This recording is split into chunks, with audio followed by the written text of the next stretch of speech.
Nobody showed up to watch me get my master's degree. Not my mother, not my father, not my brother, just an ocean of empty seats. 3 days later, my mother finally texted me, but it was not to say congratulations. She demanded $2,500 for my sister's sweet 18 dress. I sent her exactly $3 and changed the locks to the building they used to fake their wealth. Then the police showed up. I stand on the polished oak stage of the university auditorium, the heavy cardstock of my Master of Science in Forensic Accounting gripped tightly in my hands. The applause roars for the graduates around me, a deafening wave of joy and triumph echoing off the vaulted ceilings. I can feel the bass of the celebration vibrating through the soles of my shoes. Families are standing up waving programs, blowing air horns, and holding up oversized cardboard cutouts of their loved ones' faces. It is a beautiful, chaotic display of love. But as the dean shakes my hand and points me toward the stairs, my eyes lock onto row 2, section B. 6 empty seats. They are situated right in the middle of a row packed with cheering families. 6 red velvet folding chairs perfectly aligned, completely vacant. I had reserved them 6 months ago. I had paid extra for the premium parking passes so my parents would not have to walk far. I had sent calendar invites, reminder texts, and even offered to host a brunch at my loft beforehand. And yet I am staring at red velvet. I do not cry. I do not stumble. I just tighten my grip on the leather diploma cover until my knuckles ache. The betrayal does not break me, it hardens me. Walking down the ramp. The heavy graduation gown feels like a lead weight on my shoulders. The humid Atlanta air presses in from the open auditorium doors, thick with the scent of summer rain and expensive perfume. Other graduates are immediately swallowed by mobs of relatives smothered in flowers and balloons. I weave through the crowd like a ghost. I keep my head held high, maintaining a perfectly neutral expression. My phone vibrates in the pocket of my dress. A brief, foolish spark of hope flickers in my chest. Maybe they got stuck in the notorious interstate traffic. Maybe my father's car broke down. Maybe there is a logical, forgivable explanation for why I just experienced the most important academic milestone of my adult life in absolute isolation. I step out of the chaotic auditorium and into the stifling heat of the parking garage. I reach my modest but reliable sedan, unlock the door, and slide into the driver's seat. The interior is sweltering, but I do not start the engine right away. I pull my phone from my pocket. There are no missed calls. There are no frantic text messages apologizing for the delay. There is nothing from my mother Brenda, nothing from my father Calvin, and nothing from my brother Jamal. Instead, the notification on my screen is from Instagram. It is a notification that Brenda has just started a live video. I sit in the suffocating heat of my car, the leather of my diploma cover resting on the passenger seat, and I tap the notification. The screen loads, revealing a scene so bright and opulent it almost hurts my eyes. They are not stuck in traffic. They are not dealing with a flat tire. They are in Buckhead, standing inside an exclusive appointment-only bridal and formal wear boutique. The live video shows my mother Brenda looking immaculate. Her fresh silk press catches the crystal chandelier lighting of the boutique, and she is wearing her signature tailored blazer, holding a flute of complimentary champagne. Next to her stands Ashley, my brother Jamal white wife, whose straight blonde hair and wealthy country club upbringing always made Brenda fawn over her like royalty. Ashley is laughing, holding up a sparkling tiara, while my 17-year-old sister Chloe twirls in the center of the room. Chloe is wearing a massive custom tulle ball gown, covered in hand-sewn Swarovski crystals. It is absurdly extravagant, the kind of dress meant for a royal coronation, not a teenager sweet 18. In the video, Brenda turns the camera around to face herself. She has a wide, practiced smile plastered across her face, the one she reserves for her high society church friends and local business rivals. She announces to her few hundred followers that only the absolute best is acceptable for her youngest daughter. She waves a credit card at the camera, loudly proclaiming that the family is sparing no expense to ensure Chloe has a birthday fit for a princess. Ashley chimes in, her condescending, high-pitched voice echoing through my phone speaker, agreeing that Chloe deserves the world. Watching that dress sparkle on my small screen triggers a sharp, agonizing memory. I am 17 years old again, standing in the fluorescent lighting of a discount department store. I am holding a simple dark green dress that cost $70. I had begged Brenda to buy it for my senior prom. I can still hear the exact tone of her voice, dismissive and dripping with contempt, as she looked me up and down. She told me to put it back. She told me that spending money on a pretty dress would not fix a plain face. She told me to focus on my books because I certainly was not going to get by on my looks or charm. I had gone to my senior prom in a borrowed skirt from a neighbor, feeling like a shadow. 15 years later, I sit in my car with a master's degree in forensic accounting, a career I built from the ground up without a single cent of their money, and I watch my mother buy a dress that costs more than my first car for a sister who has never worked a day in her life. I do not shed a single tear. The deep, aching well of sadness that I have carried around for 3 decades suddenly dries up completely. In its place, a cold, calculating clarity settles over me. As a forensic accountant, I am trained to look at the numbers, to strip away the emotion, and examine the absolute facts. The fact is, my family does not love me. They view me as a utility. I am the designated scapegoat, the quiet workhorse they can ignore until they need something. I close the Instagram app. I toss my graduation cap onto the passenger seat next to my diploma. I start the engine, crank the air conditioning, and drive out of the parking garage. The mourning period for the family I always wished I had is officially over. 3 days pass. For 72 hours, my phone remains completely silent. I go back to work at my firm. I audit ledgers. I uncover corporate fraud. I track missing assets, and I do not say a word about my graduation to anyone. I let the silence from my family stretch out, measuring the exact depth of their indifference. They do not call to ask how the ceremony went. They do not send a generic text message. It is as if the event never existed in their universe. On Tuesday evening, I am sitting at the kitchen island of my loft. Outside, a gentle summer rain is washing the Atlanta streets. I am reviewing a complex tax evasion case on my laptop, enjoying a glass of red wine, when my phone screen lights up. It is a text message from Brenda. I pick up the phone, expecting perhaps a belated, half-hearted apology. Instead, I read a message so utterly devoid of shame that it actually makes me chuckle out loud in the quiet of my kitchen. The text reads exactly like this. The venue for Chloe's Sweet 18 requires an extra deposit by tomorrow morning. Need $2,500 transferred to my account by tonight. Family helps family. There is no greeting. There is no mention of my graduation. There is no asking how I am doing. It is a pure, unadulterated demand for cash. The sheer audacity of her sending this message 3 days after ignoring my graduation to go shopping for the very event she is now asking me to fund is staggering. For a brief moment, I consider writing a long, emotional response. I think about drafting paragraphs, detailing my pain, listing all the ways she has failed me as a mother, pointing out the empty seats at my ceremony, and demanding an explanation. I think about asking her how she sleeps at night. But then I look at the spreadsheet on my laptop monitor. Numbers do not lie. Numbers do not care about feelings. And numbers are the only language Brenda and Calvin actually understand. I open my banking application. I look at my checking account balance, which is extremely healthy thanks to years of meticulous saving and hard work. I select the transfer option. I select Brenda's saved account information. I go to the amount field. I do not type $2,500. I type $3.00. I move down to the payment memo line. I want to make sure the message is as clear, concise, and surgical as possible. I type 3 words. Congrats on the dress. I review the transfer details one last time. $3. Congrats on the dress. I press confirm. The green checkmark appears on my screen, indicating the transfer was successful. I set my phone face up on the marble counter and take a slow sip of my wine. I count the seconds. 1, 2, 3, 4, 5. On the 12th second, my phone begins to ring. The caller ID displays Brenda name. She does not text back. She calls immediately. I let it ring 3 times before I swipe to answer. I do not even get the chance to say hello. Brenda's voice explodes through the speaker, distorted and shrill with absolute rage. She is screaming so loudly, I have to pull the phone away from my ear.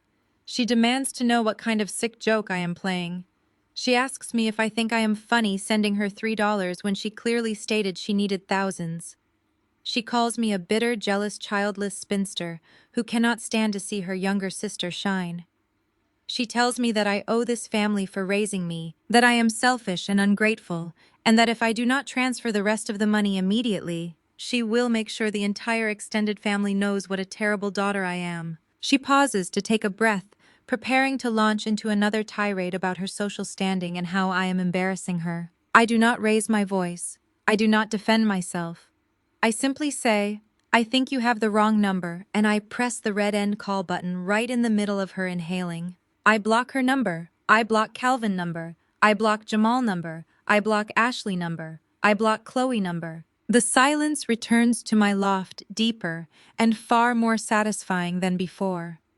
But I am not finished.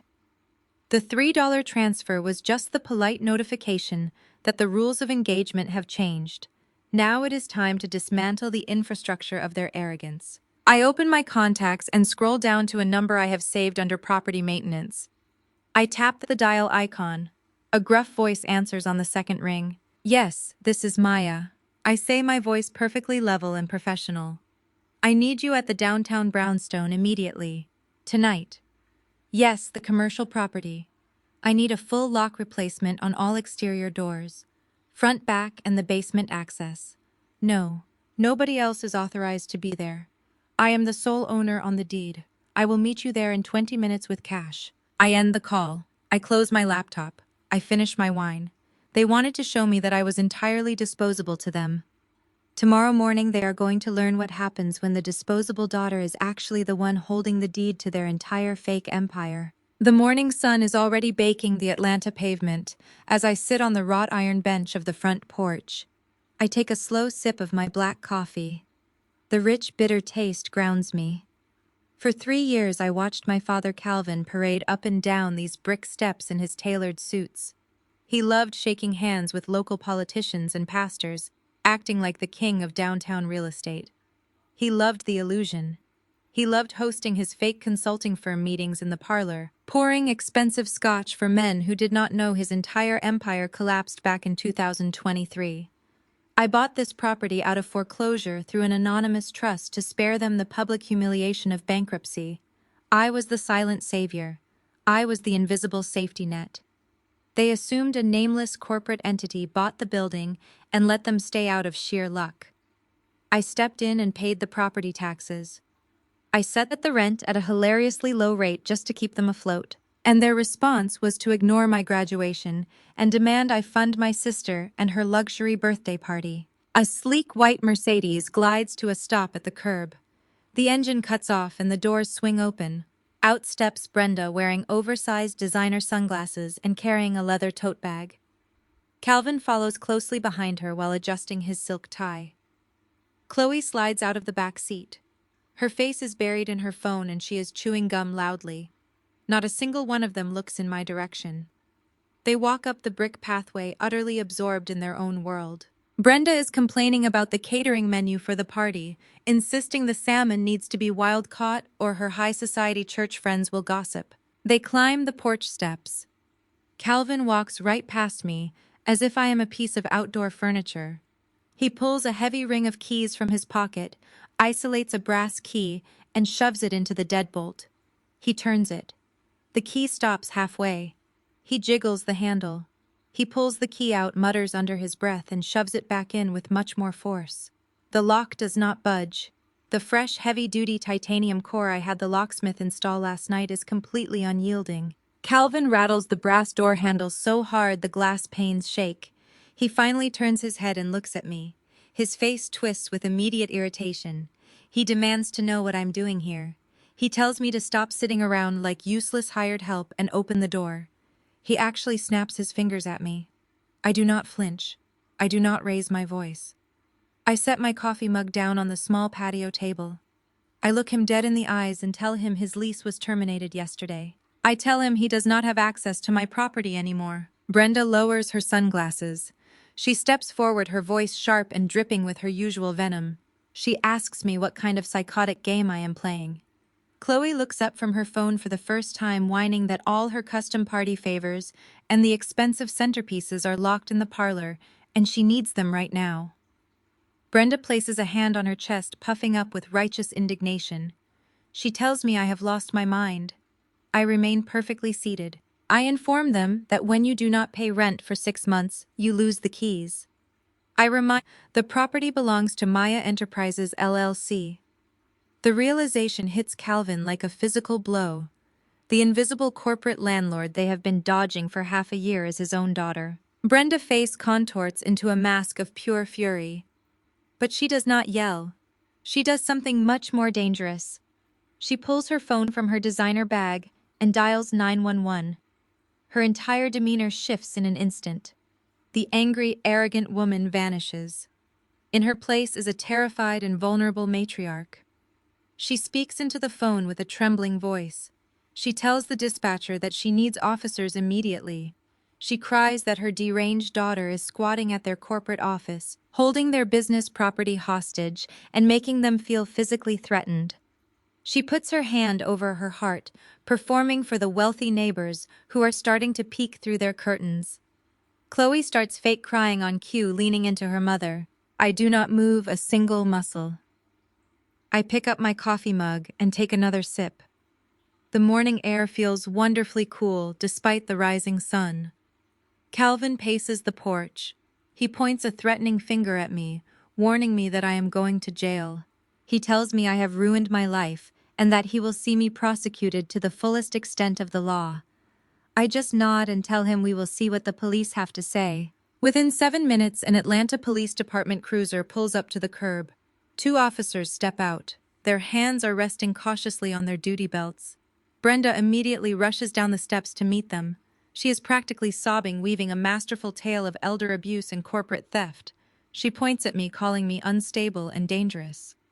The lead officer, a tall and serious man, walks up the steps and asks me to stand up and step away from the door. I stand up slowly, smoothing the fabric of my skirt. I do not argue. I do not shout. I reach into my leather work tote and pull out a thick laminated manila folder. I hand it directly to the lead officer. I tell him to review the documents before he makes any decisions. The officer opens the folder. He finds the original deed to the brownstone officially registered in my name. He finds the most recent property tax receipts paid in full by my personal bank account. And right on top, he finds the certified 30-day eviction notice that I legally served to Calvin and Brenda exactly 1 month ago. It even includes their signed delivery receipt. The officer reads the paperwork in silence. His partner steps up to look over his shoulder. Brenda is still crying loudly, demanding they put me in handcuffs so she can get back to planning her party. The lead officer closes the folder and hands it back to me with a respectful nod. He turns around to face Brenda and Calvin. His voice drops the sympathetic tone entirely.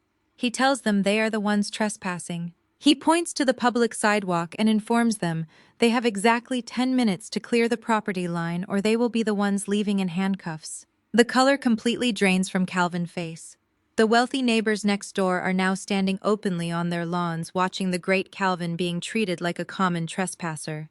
The illusion of his success is bleeding out right on the brick pathway. Humiliation radiates from him in waves. He storms down the steps, his fists clenched tight. He stops at the edge of the sidewalk, points that shaking finger at me one last time and snarls. He tells me I just started a war I cannot afford.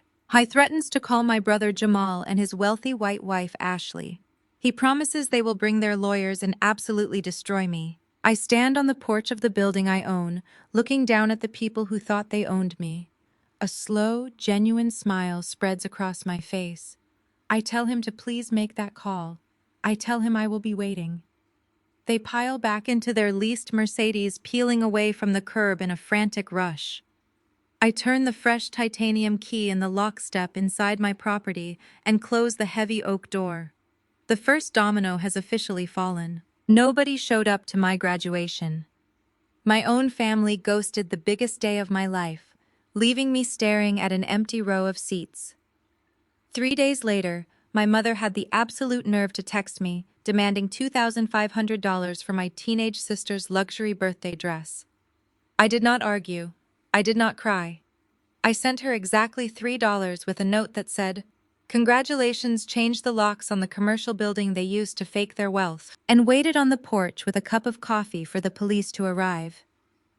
If you have ever been the scapegoat in your family, the one expected to fund the golden child, while getting nothing but disrespect in return, pull up a chair. You are going to want to hear how I legally dismantled their entire fake empire in under a week. I stood on the polished oak stage of the university auditorium, the heavy cardstock of my Master of Science in Forensic Accounting gripped tightly in my hands. The applause roared for the graduates around me, a deafening wave of joy and triumph echoing off the vaulted ceilings. I could feel the bass of the celebration vibrating through the soles of my shoes. Families were standing up, waving programs, blowing air horns, and shouting the names of their loved ones. It was a beautiful, chaotic display of love and support. But as the dean shook my hand and pointed me toward the stairs, my eyes locked onto row 2, section B. 6 empty seats. They were situated right in the middle of a row packed with cheering families. 6 red velvet folding chairs, perfectly aligned, completely vacant. I had reserved them 6 months ago. I had paid extra for the premium parking passes so my parents would not have to walk far. I had sent calendar invites, reminder texts, and even offered to host a brunch at my loft beforehand. And yet I was staring at empty red velvet.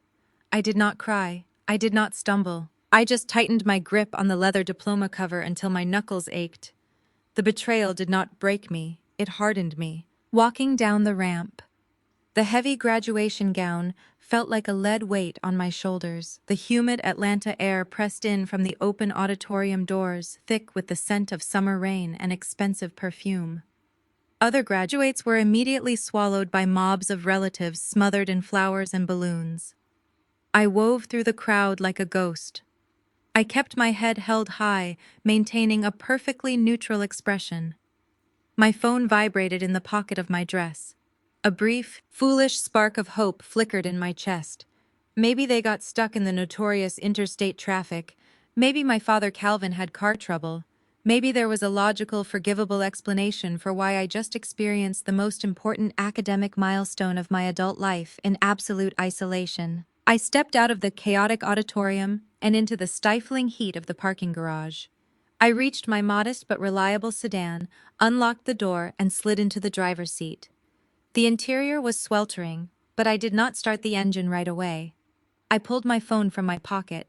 There were no missed calls. There were no frantic text messages apologizing for the delay. There was nothing from my mother Brenda, nothing from my father Calvin, and nothing from my older brother Jamal. Instead, the notification on my screen was from Instagram. It was a notification that Brenda had just started a live video. I sat in the suffocating heat of my car, the leather of my diploma cover resting on the passenger seat, and I tapped the notification. The screen loaded, revealing a scene so bright and opulent it almost hurt my eyes. They were not stuck in traffic. They were not dealing with a flat tire. They were in Buckhead, standing inside an exclusive appointment-only bridal and formal wear boutique. The live video showed my mother looking immaculate. Her fresh silk press caught the crystal chandelier lighting of the boutique, and she was wearing her signature tailored blazer, holding a flute of complimentary champagne. Next to her stood Ashley, my brother Jamal's white wife, whose straight blonde hair and wealthy country club upbringing always made Brenda fawn over her like royalty. Ashley was laughing, holding up a sparkling tiara, while my 17-year-old sister Chloe twirled in the center of the room. Chloe was wearing a massive custom tulle ball gown, covered in hand-sewn crystals. It was absurdly extravagant, the kind of dress meant for a royal coronation, not a teenager's sweet 18. In the video, Brenda turned the camera around to face herself. She had a wide, practiced smile plastered across her face, the one she reserved for her high society church friends and local business rivals. She announced to her followers that only the absolute best was acceptable for her youngest daughter. She waved a credit card at the camera, loudly proclaiming that the family was sparing no expense to ensure Chloe had a birthday fit for a princess. Ashley chimed in, her condescending, high-pitched voice echoing through my phone speaker, agreeing that Chloe deserved the world. Watching that dress sparkle on my small screen triggered a sharp, agonizing memory. I was 17 years old again, standing in the fluorescent lighting of a discount department store. I was holding a simple dark green dress that cost $70. I had begged Brenda to buy it for my senior prom. I can still hear the exact tone of her voice, dismissive and dripping with contempt as she looked me up and down. She told me to put it back. She told me that spending money on a pretty dress would not fix a plain face. She told me to focus on my books because I certainly was not going to get by on my looks or charm. I had gone to my senior prom in a borrowed skirt from a neighbor, feeling like a shadow. 15 years later, I sat in my car with a master's degree in forensic accounting, a career I built from the ground up without a single cent of their money. And I watched my mother buy a dress that cost more than my first car for a sister who had never worked a day in her life. I did not shed a single tear. The deep, aching well of sadness that I had carried around for 3 decades suddenly dried up completely. In its place, a cold, calculating clarity settled over me. As a forensic accountant, I am trained to look at the numbers, to strip away the emotion and examine the absolute facts. The fact was, my family did not love me. They viewed me as a utility. I was the designated scapegoat, the quiet workhorse they could ignore until they needed something. I closed the Instagram app. I tossed my graduation cap onto the passenger seat next to my diploma. I started the engine, cranked the air conditioning, and drove out of the parking garage. The mourning period for the family I always wished I had was officially over. 3 days passed. For 72 hours, my phone remained completely silent. I went back to work at my firm. I audited ledgers. I uncovered corporate fraud. I tracked missing assets, and I did not say a word about my graduation to anyone. I let the silence from my family stretch out, measuring the exact depth of their indifference. They did not call to ask how the ceremony went. They did not send a generic text message. It was as if the event never existed in their universe. On Tuesday evening, I was sitting at the kitchen island of my loft. Outside, a gentle summer rain was washing the Atlanta streets. I was reviewing a complex tax evasion case on my laptop, enjoying a glass of red wine when my phone screen lit up. It was a text message from Brenda. I picked up the phone, expecting perhaps a belated, half-hearted apology. Instead, I read a message so utterly devoid of shame that it actually made me chuckle out loud in the quiet of my kitchen. The text read exactly like this: "The venue for Chloe Suite 18 requires an extra deposit by tomorrow morning. Need $2,500 transferred to my account by tonight. Family helps family." There was no greeting. There was no mention of my graduation. There was no asking how I was doing. It was a pure, unadulterated demand for cash.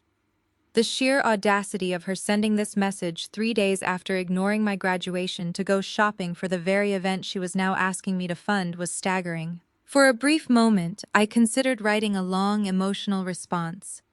I thought about drafting paragraphs, detailing my pain, listing all the ways she had failed me as a mother, pointing out the empty seats at my ceremony, and demanding an explanation. I thought about asking her how she sleeps at night. But then I looked at the spreadsheet on my laptop monitor. Numbers do not lie. Numbers do not care about feelings. And numbers were the only language Brenda and Calvin actually understood. I opened my banking application. I looked at my checking account balance, which was extremely healthy thanks to years of meticulous saving and hard work. I selected the transfer option. I selected Brenda's saved account information. I went to the amount field. I did not type $2,500. I typed $3.00. I moved down to the payment memo line. I wanted to make sure the message was as clear, concise, and surgical as possible. I typed 3 words: "Congrats on the dress." I reviewed the transfer details one last time. $3. Congrats on the dress. I pressed confirm. The green checkmark appeared on my screen, indicating the transfer was successful. I set my phone face up on the marble counter and took a slow sip of my wine. I counted the seconds. 1, 2, 3, 4, 5. On the 12th second, my phone began to ring. The caller ID displayed Brenda name. She did not text back. She called immediately. I let it ring 3 times before I swiped to answer. I did not even get the chance to say hello. Brenda's voice exploded through the speaker, distorted and shrill with absolute rage. She was screaming so loudly I had to pull the phone away from my ear. She demanded to know what kind of sick joke I was playing. She asked me if I thought I was funny sending her $3 when she clearly stated she needed thousands. She called me a bitter, jealous, childless spinster who could not stand to see her younger sister shine.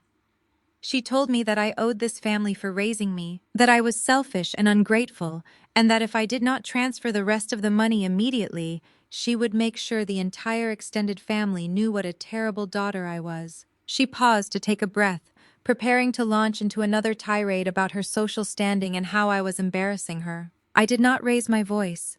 I did not defend myself. I simply said, "I think you have the wrong number." And I pressed the red end call button right in the middle of her inhaling. I blocked her number. I blocked Calvin number. I blocked Jamal number. I blocked Ashley number. I blocked Chloe number. The silence returned to my loft deeper and far more satisfying than before. But I was not finished. The $3 transfer was just the polite notification that the rules of engagement had changed. Now it was time to dismantle the infrastructure of their arrogance. I opened my contacts and scrolled down to a number I had saved under property maintenance. I tapped the dial icon. A gruff voice answered on the second ring. "Yes, this is Maya," I said, my voice perfectly level and professional. "I need you at the downtown brownstone immediately. Tonight. Yes, the commercial property. I need a full lock replacement on all exterior doors. Front, back, and the basement access. No, nobody else is authorized to be there. I am the sole owner on the deed. I will meet you there in 20 minutes with cash." I ended the call. I closed my laptop. I finished my wine. They wanted to show me that I was entirely disposable to them. Tomorrow morning, they were going to learn what happens when the disposable daughter is actually the one holding the deed to their entire fake empire. The next morning, I sat on the front porch of the historic downtown brownstone, sipping a fresh cup of black coffee. The air was already thick with the promise of a sweltering Atlanta day. This beautifully restored brick building served as the headquarters for Calvin and Brenda's supposed consulting firm, and more recently the storage unit for Chloe lavish party supplies. What they did not know, what absolutely no one in their high society circle knew, was that I bought this foreclosed property 3 years ago. Calvin went entirely bankrupt back then, losing almost everything to bad investments and his desperate need to keep up appearances. I swooped in quietly, purchasing the building through an anonymous limited liability company to save them the public humiliation of being evicted from their own office. I let them stay to save face, charging a nominal rent that barely covered the property taxes. I was their invisible safety net. They had not paid a dime of that deeply discounted rent in 6 months. I crossed my legs and watched the street, the bitter coffee warming me from the inside out. They thought they were untouchable. They thought my silence was weakness. They thought they could ignore my accomplishments, drain my finances, and demand my compliance without ever facing a single consequence. But the math had finally caught up to them, and the audit was about to begin. Chloe drops her phone to her side and lets out a high-pitched shriek that echoes down the historic street. She stomps her foot on the brick pathway, her designer sneakers scraping against the stone. She ignores the absolute shock paralyzing our father and instead launches into a full-blown tantrum. She whines that her custom party favors are locked inside the parlor. She screams that her monogrammed gift bags, the expensive floral centerpieces, and the imported silk table runners for her sweet 18 are sitting right there behind the glass, and she needs them right now. She acts as though the universe is simply a catering service that has brought her the wrong meal. Calvin is completely frozen. The words I just spoke are bouncing around inside his head, but his ego refuses to process them. He looks at the heavy oak door, then looks back at me, his face twisting into a mask of pure, unadulterated outrage. The veins in his neck bulge against his stiff silk collar. He has spent the last 3 years walking up and down these steps, shaking hands with local Atlanta politicians, hosting fake consulting meetings, and pretending he owns this block. The sudden realization that he has been living as a guest in a building owned by the daughter he despises is physically breaking him down. But Brenda does not freeze. Brenda never freezes. The initial shock on my mother's face melts away in a fraction of a second, instantly replaced by a cold, calculated rage. She adjusts her oversized sunglasses, stepping in front of Calvin. Her eyes are narrowed into sharp slits. She looks at me like I am a stranger who just broke into her home, but she does not yell. Yelling would make her look out of control in front of the wealthy neighbors who are starting to peek through their plantation blinds. Brenda is a master of optics.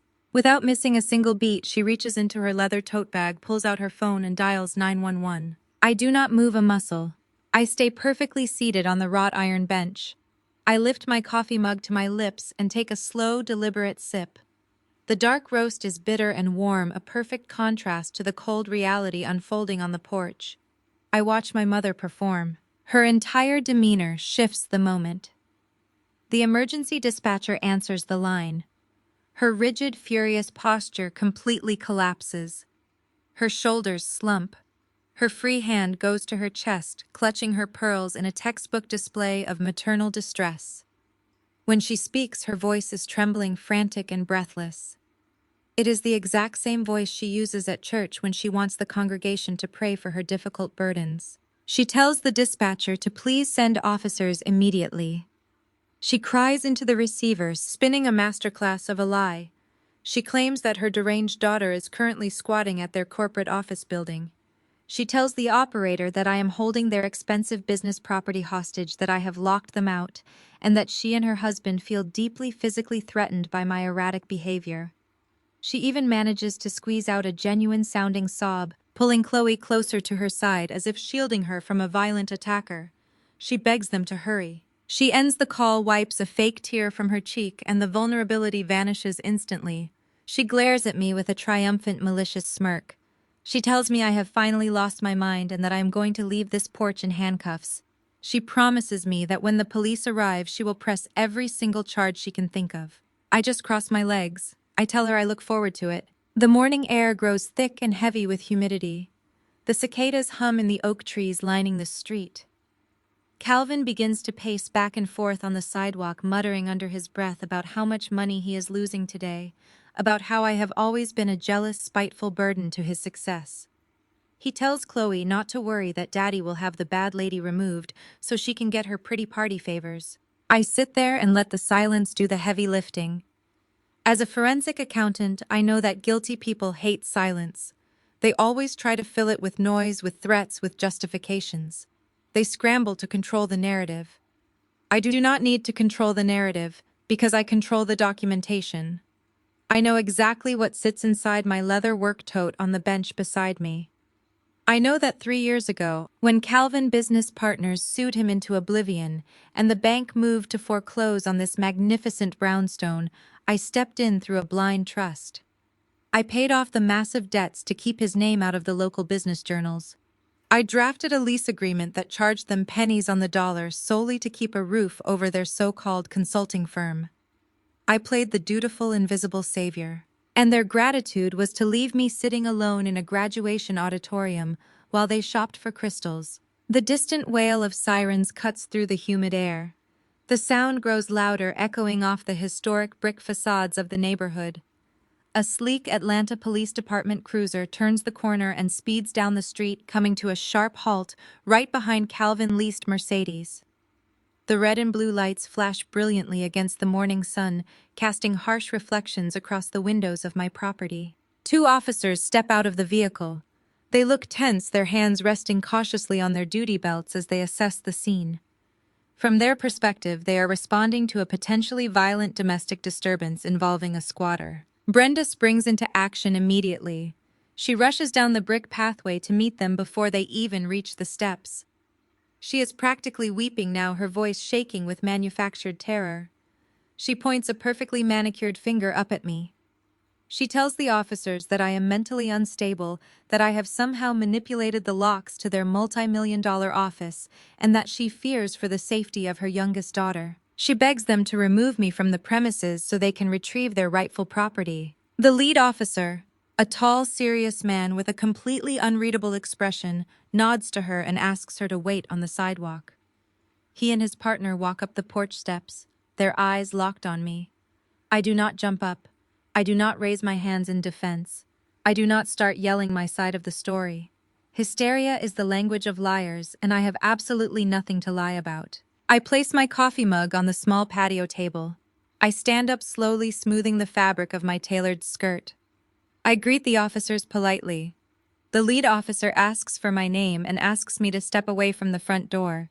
He asks if I have any identification and if I can explain why the owners of this building are claiming I am trespassing. I reach into my leather tote bag.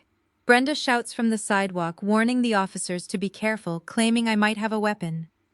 The officers tense up slightly, but I move with slow, deliberate transparency. I do not pull out a weapon. I pull out a thick, laminated manila folder. I hand it directly to the lead officer and step back, giving him plenty of space. I tell him that before anyone is removed from the premises, he needs to review the legal documentation inside that folder. The officer opens it. The very first document he sees is the original notarized deed to the brownstone. It clearly shows the property was transferred from my anonymous limited liability company directly into my personal name, Maya, 3 weeks ago. He flips to the next page.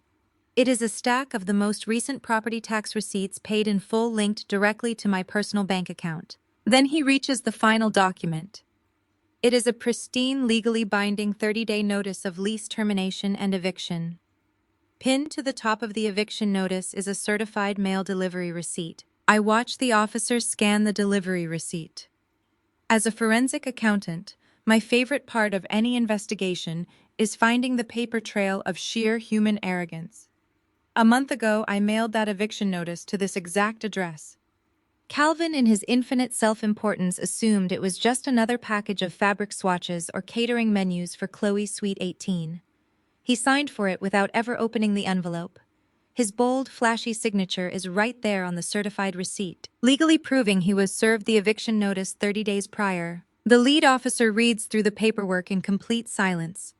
His partner steps up beside him, reading over his shoulder. The tension on the porch shifts dramatically. The officers are trained to deal with chaotic domestic disputes, but they are also trained to recognize ironclad legal documentation. Down on the sidewalk, Brenda is losing her patience. She yells up at the officers, demanding to know what is taking so long. She tells them to stop reading my crazy manifestos and just put the handcuffs on me. She cries that her schedule is very tight and she has a party to plan. The lead officer closes the manila folder. He hands it back to me with a sharp, respectful nod. He turns his back to me, looks down the steps at Brenda and Calvin, and rests his hands on his belt. The sympathetic, protective demeanor he had when he arrived is completely gone. His voice drops into a stern, authoritative tone. He informs my parents that the documents are in perfect legal order. He tells Brenda that I am the sole verified owner of the property and that I hold a legally executed eviction notice with Calvin's signature on the delivery receipt. He points a firm finger toward the public street. He tells my parents that they are the ones trespassing on private property. The silence that falls over the street is absolute. It is so quiet I can hear the gentle rustle of the oak leaves above us. The color completely drains from Calvin's face. The arrogant, untouchable businessman is suddenly stripped bare in the morning light. The wealthy neighbors next door, the people Calvin has spent years trying to impress with fake wealth and grand stories, are now standing openly on their lawns and porches. They are watching the great Calvin being treated like a common trespasser by the Atlanta police. The illusion of his massive success is bleeding out right there on the brick pathway. Humiliation radiates from him in waves. His jaw works silently as he tries to formulate a response, but there is no legal loophole to exploit. There is no charm that can manipulate a certified mail receipt. He storms up to the edge of the bottom step, his fists clenched so tight his knuckles are white. He points that shaking, furious finger at me one last time. He snarls that I am a traitor to my own blood. He tells me I have just started a war I cannot possibly afford to fight. He promises me that I will regret this day for the rest of my life. He screams that he is going to call my older brother Jamal and his wealthy white wife Ashley. He promises that Ashley's father owns the most ruthless law firm in the state, and that they will bring their lawyers down on me until I am completely destroyed. I stand on the porch of the building I own, looking down at the people who spent 35 years making me feel like I was nothing. A slow, genuine, completely unbothered smile spreads across my face. I look at my father, taking in his panic and his desperation. I tell him to please make that call. I tell him I will be waiting. The police officer taps his radio, reminding them they have exactly 10 minutes to clear their vehicle from the property line before he calls a tow truck. Defeated, humiliated, and exposed, Calvin turns around. He shoves Chloe toward the car and practically drags Brenda away from the property. They pile back into their leased Mercedes, slamming the doors so hard the car rocks. They peel away from the curb in a frantic rush, leaving behind nothing but the smell of burnt rubber and the bitter reality of their own failure. I thank the officers for their time. I watch the cruiser pull away. Then I turn the fresh titanium key in the lock step inside my multi-million-dollar property and close the heavy oak door behind me. The first domino has officially fallen, but the audit is far from over. I spent the rest of that afternoon inside the quiet brownstone, taking inventory of the fake empire my parents left behind. I documented the leased furniture, the empty filing cabinets, and the sheer emptiness of their so-called consulting firm. By the time evening falls, I am back in my actual home, a sprawling, paid-off industrial loft in the heart of Atlanta. The space features exposed brick walls, floor-to-ceiling windows, and the kind of quiet security that only comes from actually owning everything you touch. I am sitting at my kitchen island, wearing comfortable silk loungewear, reviewing a complex audit file for a client. The city lights glow softly through the glass. The silence of my home is a sanctuary. Then the electronic keypad on my front door chimes. I do not look up from my laptop right away. Only one person in my family ever had my emergency guest code. Years ago, before my brother Jamal started pretending he was an untouchable real estate mogul, he was dead broke and needed a place to crash for a week. I gave him the code. I never bothered to change it because he had not visited my home in over 4 years. The heavy steel door swings open, hitting the rubber stopper with a loud thud. Jamal and his wife Ashley storm into my foyer, bringing a wave of chaotic, uninvited energy into my sanctuary. Ashley leads the charge. She is a tall, wealthy white woman who grew up in a gated country club community, and she moves with the absolute entitlement of someone who has never been told no. She is dripping in designer labels, clutching a pristine Birkin bag, and marching across my hardwood floors in stilettos. Jamal stands right behind her, letting his wife act as his human shield. He is wearing a custom-tailored suit that I know for a fact he cannot afford. He puffs out his chest, trying to look imposing, but his eyes are darting around my loft, taking in the high-end finishes and the undeniable proof of my success. He hates that my reality is better than his illusion. Ashley marches right up to my kitchen island. She does not say hello.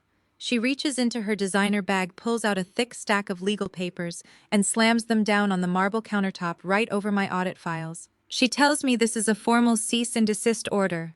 Her voice is shrill and condescending. She crosses her arms and begins throwing corporate legal jargon at me, assuming I am too uneducated to understand it.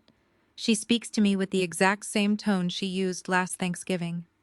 I remember sitting at the dinner table while Ashley laughed and told the entire family that my career in forensic accounting was cute, like a glorified bookkeeper. She had patted my hand and said it was nice that I had a little math job to keep me busy since I did not have a husband or children to care for. Now leaning over my kitchen island, Ashley threatens me. She tells me that her father owns the most elite, ruthless law firm in the state of Georgia. She promises that if I do not hand over the keys to the downtown brownstone and immediately transfer the $2,500 for Chloe. Birthday party, her father will personally bury me in legal fees. She claims they are preparing a massive lawsuit against me for elder abuse, stating that locking Calvin and Brenda out of their office has caused them severe emotional and physical distress. Jamal steps out from behind her, smirking. He points at the cease and desist letter. He tells me to stop throwing a jealous tantrum. He says I have always been deeply envious of the family's success, and that I need to write the check, hand over the keys, and apologize before things get incredibly ugly. He tells me I am out of my league. I do not argue. I do not raise my voice. I do not even blink. I calmly close my laptop. I stand up from my bar stool. I look Jamal dead in the eye, and then I look at Ashley. I do not say a single word to either of them. I just turn around and walk at a completely normal, unbothered pace toward my home office down the hall. Ashley scoffs loudly behind me. She yells out that walking away will not save me from her father lawyers. Jamal laughs, calling me a coward. I step into my office, open the top drawer of my secure filing cabinet, and pull out a single thin manila folder. I walk back down the hallway and return to the kitchen. I do not hand the folder to my brother. I bypass Jamal completely and hand the folder directly to Ashley. I tell her that since she enjoys reviewing legal and financial documents so much, she should take a very close look at her husband's bank statements. Ashley frowns, looking down at the plain folder in her hands. She opens it. As a forensic accountant, my entire career is dedicated to finding the truth hidden inside the numbers. People lie, bank accounts do not. When I bought the brownstone and saw how desperately Calvin and Brenda were bleeding money, I got curious about how Jamal was supposedly keeping his real estate empire afloat. So I did a little digging into public records, shell companies, and wire transfers. The documents I just handed Ashley map out the exact destruction of her personal wealth. I watched the color completely drain from Ashley's face as her eyes scanned the highlighted spreadsheets. The pages prove that Jamal never built a successful real estate empire. Every single one of his properties is highly over-leveraged or facing foreclosure. But the most damning document in the folder is the transfer log. It proves that for the past 2 years, Jamal has been secretly draining Ashley Private Generational Trust Fund. I watch Ashley read the exact amounts. She sees the wire transfers Jamal initiated from her family money to pay for Calvin leased Mercedes. She sees the payments routed to Brenda luxury credit cards. She sees the invoices for Chloe designer wardrobe. Jamal has been siphoning hundreds of thousands of dollars from his wealthy wife just to maintain the illusion that the family is still rich. The silence in my kitchen is absolute. The only sound is the rustle of the paper as Ashley's hands begin to shake violently. Jamal's face drops. His fake confidence shatters into a million pieces. He reaches out trying to grab the folder from his wife, stammering that those documents are fake, that I fabricated them out of spite. He begs her not to listen to me. Ashley does not look at the documents anymore. She turns her head slowly and looks at her husband. Her eyes are wide with a terrifying silent realization. She sees the panic sweating through his custom suit. She knows the numbers are real. Without a single word, Ashley raises her right hand and slaps Jamal across the face. The impact is so hard it echoes off my vaulted ceilings like a gunshot. Jamal stumbles backward, grabbing his cheek, his eyes wide with shock. Ashley screams at him. She does not use her polite country club voice anymore. She unleashes a primal, furious scream, demanding to know if he stole her grandfather money to pay for his sister prom dresses and his father fake office. Jamal tries to reach for her, pleading that he was going to pay it all back as soon as his next big deal closed. Ashley shoves him away with such force he hits the front door. She tells him she is calling her father right now. She tells him he is going to federal prison.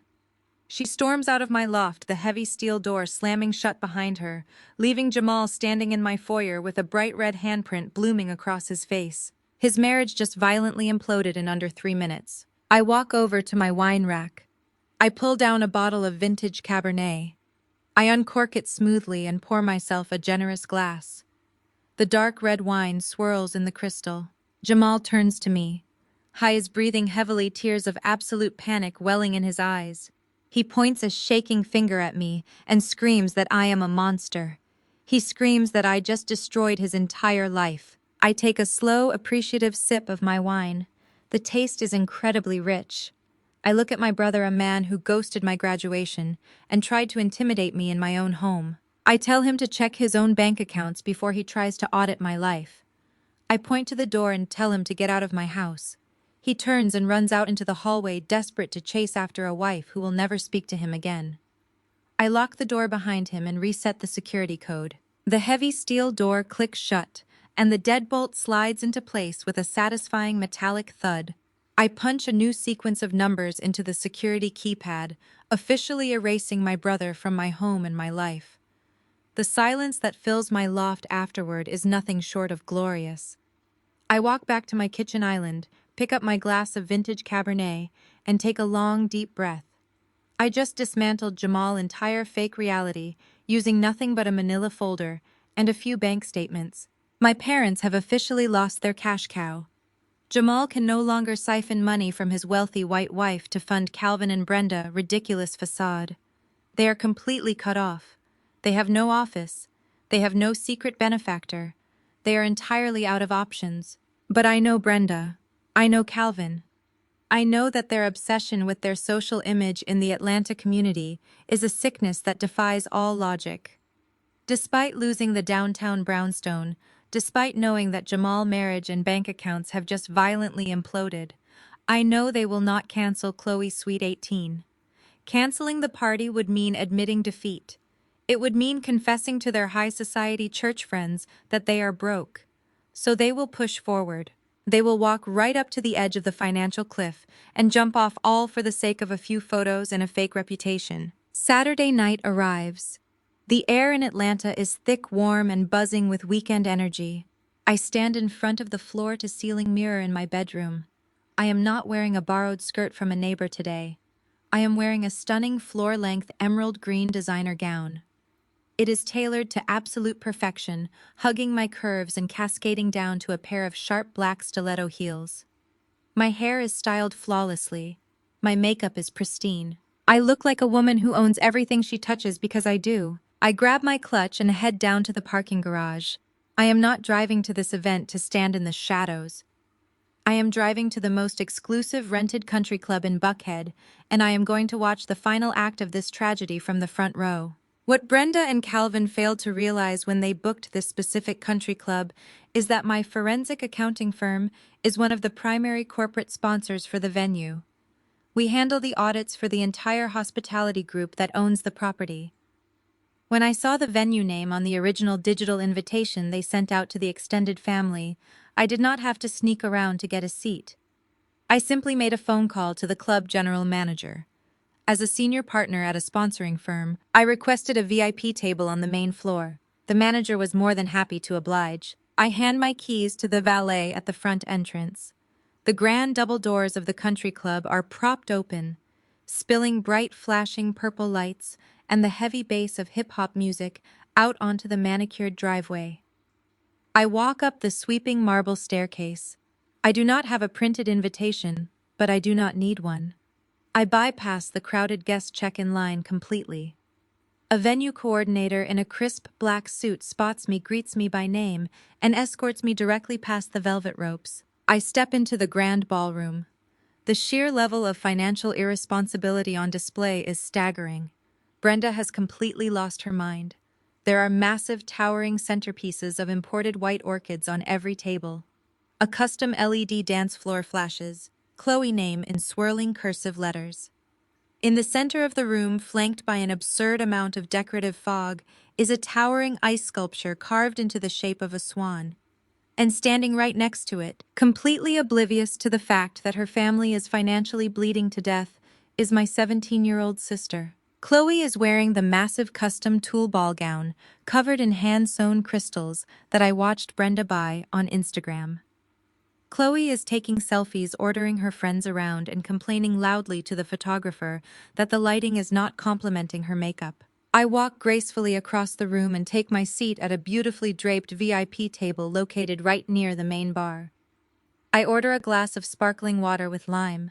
I sit back, cross my legs, and wait to be noticed. It takes exactly 4 minutes. I see Brenda across the room. She is wearing a sequined silver dress, holding a champagne flute, and laughing aggressively with a group of older women from her church board. She turns her head to scan the room, ensuring everyone is admiring her perfect event. Her eyes sweep past the bar lock onto my table and stop dead. The fake, joyful smile drops off her face so fast it is almost comical. The color drains from her cheeks. She stares at me sitting casually at a reserved VIP table in my emerald gown, looking completely unbothered. I raise my glass of sparkling water to her in a silent, mocking toast. Brenda's eyes flash with absolute fury. She excuses herself from the church elders, her face tight with rage. She does not march over to me. She is too worried about causing a scene. Instead, she beelines straight for a broad-shouldered security guard standing near the entrance. I watch her point a frantic finger in my direction. She is whispering aggressively to the guard, likely telling him that I am an uninvited crasher, a disgruntled relative, and that I need to be physically removed from the premises immediately. The security guard nods. He adjusts his posture and begins walking across the ballroom floor, heading straight for my table. Brenda watches from a distance, a smug, triumphant smirk returning to her face. She thinks she has won. She thinks she is about to watch me get humiliated and escorted out the back door. The guard steps up to my table. He clears his throat and politely asks if I have an invitation for this private event. I do not break eye contact with Brenda across the room. I reach into my designer clutch and pull out a solid black embossed VIP corporate sponsor lanyard. I hand it to the guard. I softly inform him that I am Maya, a senior partner with the accounting firm that sponsors this country club, and that the general manager personally reserved this table for me. The security guard looks at the heavy corporate credentials. His entire demeanor shifts instantly from authoritative to deeply apologetic. He hands the lanyard back to me, bows his head slightly, and tells me to please let him know if I need anything at all during the evening. He turns around and walks right past a stunned Brenda, giving her a firm shake of his head before returning to his post. The smug smirk on Brenda's face shatters. She is paralyzed. She cannot scream. She cannot drag me out herself. She is trapped in her own social prison, forced to maintain her elegant posture, while her greatest enemy sits comfortably in the middle of her party. But my presence is about to become the least of her problems. From my vantage point near the bar, I have a perfect view of the catering doors swinging open and shut. I notice a severe shift in the energy over there. The head catering manager, a woman in a sharp black uniform holding a clipboard, marches out of the kitchen. She looks furious.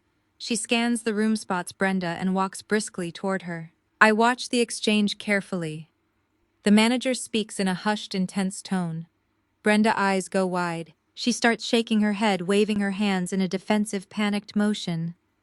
The manager taps her clipboard firmly and points toward the buffet stations where the staff has suddenly stopped bringing out fresh trays of food. As a forensic accountant, I do not need to hear the conversation to know exactly what is happening. The replacement check Brenda wrote for the final catering deposit just bounced. The money she desperately demanded from me, the $2,500 she thought Jamal would secretly cover before Ashley cut him off, does not exist. The country club is threatening to pack up the food right in the middle of the party. Panic sets in. I watch Brenda practically sprinting toward her high society church friends. She pulls a woman aside, whispering frantically, clearly trying to secure a quick, quiet loan. The woman looks deeply uncomfortable, pats Brenda's arm, and walks away. Brenda tries another friend, denied again. The illusion is actively crumbling. Across the room, Calvin spots the commotion. He sees the catering staff standing idle. He sees Brenda spiraling, then he sees me. Calvin marches across the dance floor. He is sweating heavily through his rented tuxedo. The confident, arrogant swagger he had on the porch of the brownstone is completely gone. He looks like a cornered animal. He bypasses the tables and comes straight to where I am sitting. He leans over my VIP table, planting his hands firmly on the white linen tablecloth, trying to use his physical size to intimidate me. He keeps his voice low, his teeth gritted together so the other guests do not notice his rage. He tells me that he knows I have the money. He tells me that the caterers are about to pull the food and embarrass this family in front of half the city. He demands that I take out my phone right now and wire the $2,500 to the venue account. I take a slow, unbothered sip of my sparkling water. I tell him that I already paid my contribution when I sent that $3. Calvin's face turns a dangerous shade of red. He leans in closer, the smell of cheap scotch and desperation rolling off his breath. He tells me that this is my last warning. He says that if I do not pay this catering bill right now, if I let my sister be humiliated on her birthday, I am dead to them forever. He promises that they will never speak to me, never acknowledge me, and completely erase me from their lives. I look up at him. I do not shrink back. I do not break eye contact. I look into the eyes of the man who ghosted my graduation, who enabled my abuse, and who thought my only purpose was to fund his illusions. I tell him that I am already dead to them. I tell him that I accepted my role as the disposable daughter the moment I looked at 6 empty red velvet chairs at my graduation. But then I lean forward, matching his intensity, and I lower my voice to a whisper that cuts sharper than a knife. I tell him that while I might be dead to him, unfortunately for him and Brenda, the Internal Revenue Service is very much alive. Calvin freezes. The sweat on his forehead seems to instantly turn to ice. His eyes dart back and forth as my words hit him. I stand up from my chair, smoothing the emerald silk of my dress. I tell him to enjoy the rest of the party, because it is the very last one he will ever host. I leave him standing paralyzed by the bar and begin my walk toward the center of the room. It is time to pull the plug on the entire operation. Ashley marches across my hardwood floors, her sharp stiletto heels clicking aggressively against the polished wood. She moves with the reckless confidence of a woman who has spent her entire life shielded by her father, money, and inland. Without a word of greeting, she reaches into her pristine designer handbag, pulls out a thick stack of heavy watermarked legal papers, and slams them down onto the marble countertop right over my open audit files. She looks down at me, her face twisted into a mask of pure condescension. She tells me that this is a formal cease and desist order. Her voice is shrill, echoing off the high ceilings of my loft. She crosses her arms over her chest and begins throwing corporate legal jargon at me. She uses words like injunction, malicious interference, and tortious conduct. She speaks slowly and loudly, enunciating every syllable as if she assumes I am too uneducated to comprehend basic legal concepts. Listening to her speak brings a very specific, bitter memory rushing back to the surface. It is the exact same tone she used last Thanksgiving. We were all sitting around my parents' massive dining room table, a table paid for by the credit cards they secretly opened in my name, though I did not know the full extent of that yet. Jamal had just spent 20 minutes bragging about a commercial real estate deal he claimed to be closing. Ashley had placed her hand over his, looking at the family with immense pride. Then she had turned to me. With a sweet, pitying smile, she had asked how my little accounting job was going. Before I could even answer, she had looked around the table and told everyone that my career in forensic accounting was cute. She called me a glorified bookkeeper. She patted my hand and said it was nice that I had a simple math job to keep me busy, since I did not have a husband or children to care for. Jamal had chuckled. My mother Brenda had nodded in agreement. Calvin had told me I should be taking notes on how Jamal handles real business. Now leaning over my kitchen island, Ashley is once again treating me like a glorified bookkeeper. But this time she is not offering fake pity. She is making direct threats. She leans in closer, invading my personal space. She tells me that her father owns the most elite, ruthless corporate law firm in the state of Georgia. She promises me that if I do not hand over the new keys to the downtown brownstone right this second, her father will personally see to it that I am buried in an avalanche of legal fees. She claims they are already preparing a massive multi-million-dollar lawsuit against me. The charges she lists are almost comical. She says they are going to sue me for elder abuse, claiming that changing the locks and evicting Calvin and Brenda has caused them severe emotional and physical distress. She says I have endangered their health and their livelihood. She tells me I am unstable, malicious, and entirely out of my depth. She promises that by the time her father lawyers are done with me, I will be forced to sell this loft just to pay off the court costs. Jamal finally steps out from behind his wife. He walks around the edge of the kitchen island, a smug, triumphant smirk plastered across his face. He actually believes he has the upper hand. He thinks bringing his wealthy white wife into my home to threaten me has successfully backed me into a corner. He rests his hands on the marble counter, leaning his weight forward. He tells me to stop throwing a jealous tantrum. He says I have always been deeply envious of his success and the family status. He shakes his head, putting on a fake display of sibling disappointment. He tells me that I have embarrassed the family for the very last time. He instructs me to pull out my checkbook right now. He demands that I write a check for the $2,500 for Chloe's Sweet 18 party venue deposit.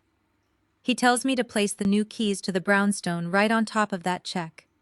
He says if I do that, and if I offer a sincere apology to Ashley and to our parents, he will convince Ashley's father to call off the legal dogs. He tells me to be smart, do the right thing, and fix the mess I made before things get incredibly ugly. I sit on my bar stool perfectly still. I do not flinch. I do not raise my voice. I do not attempt to defend myself against Ashley's ridiculous legal threats. I do not bother trying to explain to Jamal that the cease and desist letter sitting on my counter is entirely unenforceable because I am the sole legal owner of the property in question. Hysteria is the language of people who do not have the facts on their side. I have all the facts. I have every single receipt. I look at the heavy legal documents. Ashley slammed onto my workspace. Then I look up at her. Her blue eyes are glaring at me, expecting me to crumble, expecting me to apologize, expecting me to revert back to the quiet, compliant scapegoat this family has always demanded I be. I look at Jamal. He is nodding, slightly urging me to submit to his demands. He looks so incredibly proud of himself. He actually thinks his lies are impenetrable. I do not say a single word to either of them. I calmly reach out and close my laptop. The soft click of the screen shutting echoes in the tense silence of the kitchen. I stand up from my bar stool. I smooth the front of my silk loungewear.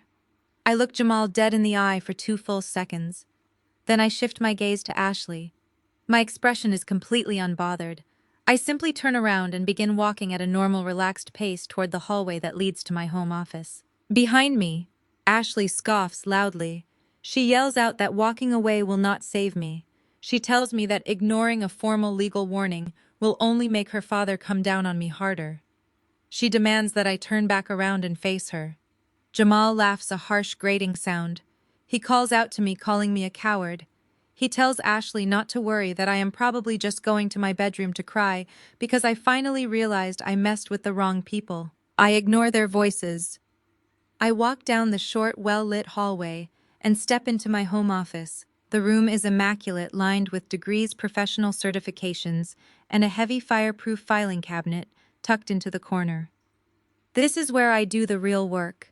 This is where I track the numbers that people like Jamal try so desperately to hide. I walk over to the filing cabinet. I enter the security code and pull open the heavy top drawer. Inside, nestled among various client portfolios and tax audits, is a single thin manila folder. It does not look particularly dangerous. It does not look like a weapon. But as a forensic accountant, I know that the most destructive things in the world are usually printed on standard white paper in black ink. I pull the folder from the drawer. I close the cabinet. I take a deep breath, feeling a profound sense of calm wash over me.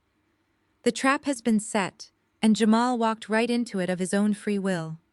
He brought the executioner straight into my home. I walk back down the hallway, the folder resting lightly in my hands.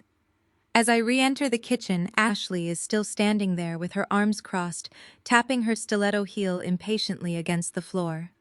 Jamal is leaning against the counter, looking thoroughly pleased with himself. They are waiting for me to surrender. They are waiting for the check and the keys. I walk right past Jamal. I do not even acknowledge his presence. I step directly in front of Ashley. I look at her expectant, arrogant face, and I hold out the manila folder. I do not raise my voice. I speak with the calm, measured tone of a professional delivering a finalized audit. I tell her that since she enjoys reviewing legal and financial documents so much, she should take a very close look at her husband's bank statements. The sun sets over the Atlanta skyline, casting long golden shadows across the exposed brick walls of my loft. After the morning chaos at the downtown brownstone, I spent the rest of the day taking a meticulous inventory of the fake empire my parents left behind. I documented the leased waiting room furniture, the completely empty filing cabinets, and the sheer pathetic reality of their so-called consulting firm. By the time evening falls, I am back in my actual home. My loft is a sprawling, paid-off industrial space in the heart of the city. It features polished concrete floors, floor-to-ceiling windows, and the kind of profound, undisturbed quiet that only comes from actually owning everything you touch. I am sitting at my massive marble kitchen island. I am wearing comfortable silk loungewear, sipping a glass of iced lemon water, and reviewing a highly complex corporate audit file for one of my top clients. The city lights begin to glow softly through the glass. The silence of my home is my ultimate sanctuary. Then the electronic keypad on my front door chimes. I do not look up from my laptop right away. I pause my typing, my fingers hovering over the keyboard. Only one person in my entire family ever had my emergency guest code. 4 years ago, long before my older brother Jamal started pretending he was an untouchable, high-rolling real estate mogul, he was dead broke. He was facing immediate eviction from a tiny run-down apartment on the outskirts of the city. His car had been repossessed. He had nowhere to go. Calvin and Brenda refused to let him move back into their house because having a broke son would damage their flawless social image at the church. So I took him in. I let him sleep on my expensive leather sofa. I bought his groceries. I gave him the emergency code to my front door so he could come and go while he looked for a job. He repaid my hospitality by staying for exactly 9 days, borrowing $500 from my cash drawer that he never returned, and leaving without a single word of thanks. I never bothered to change the door code after he left. I knew I did not need to.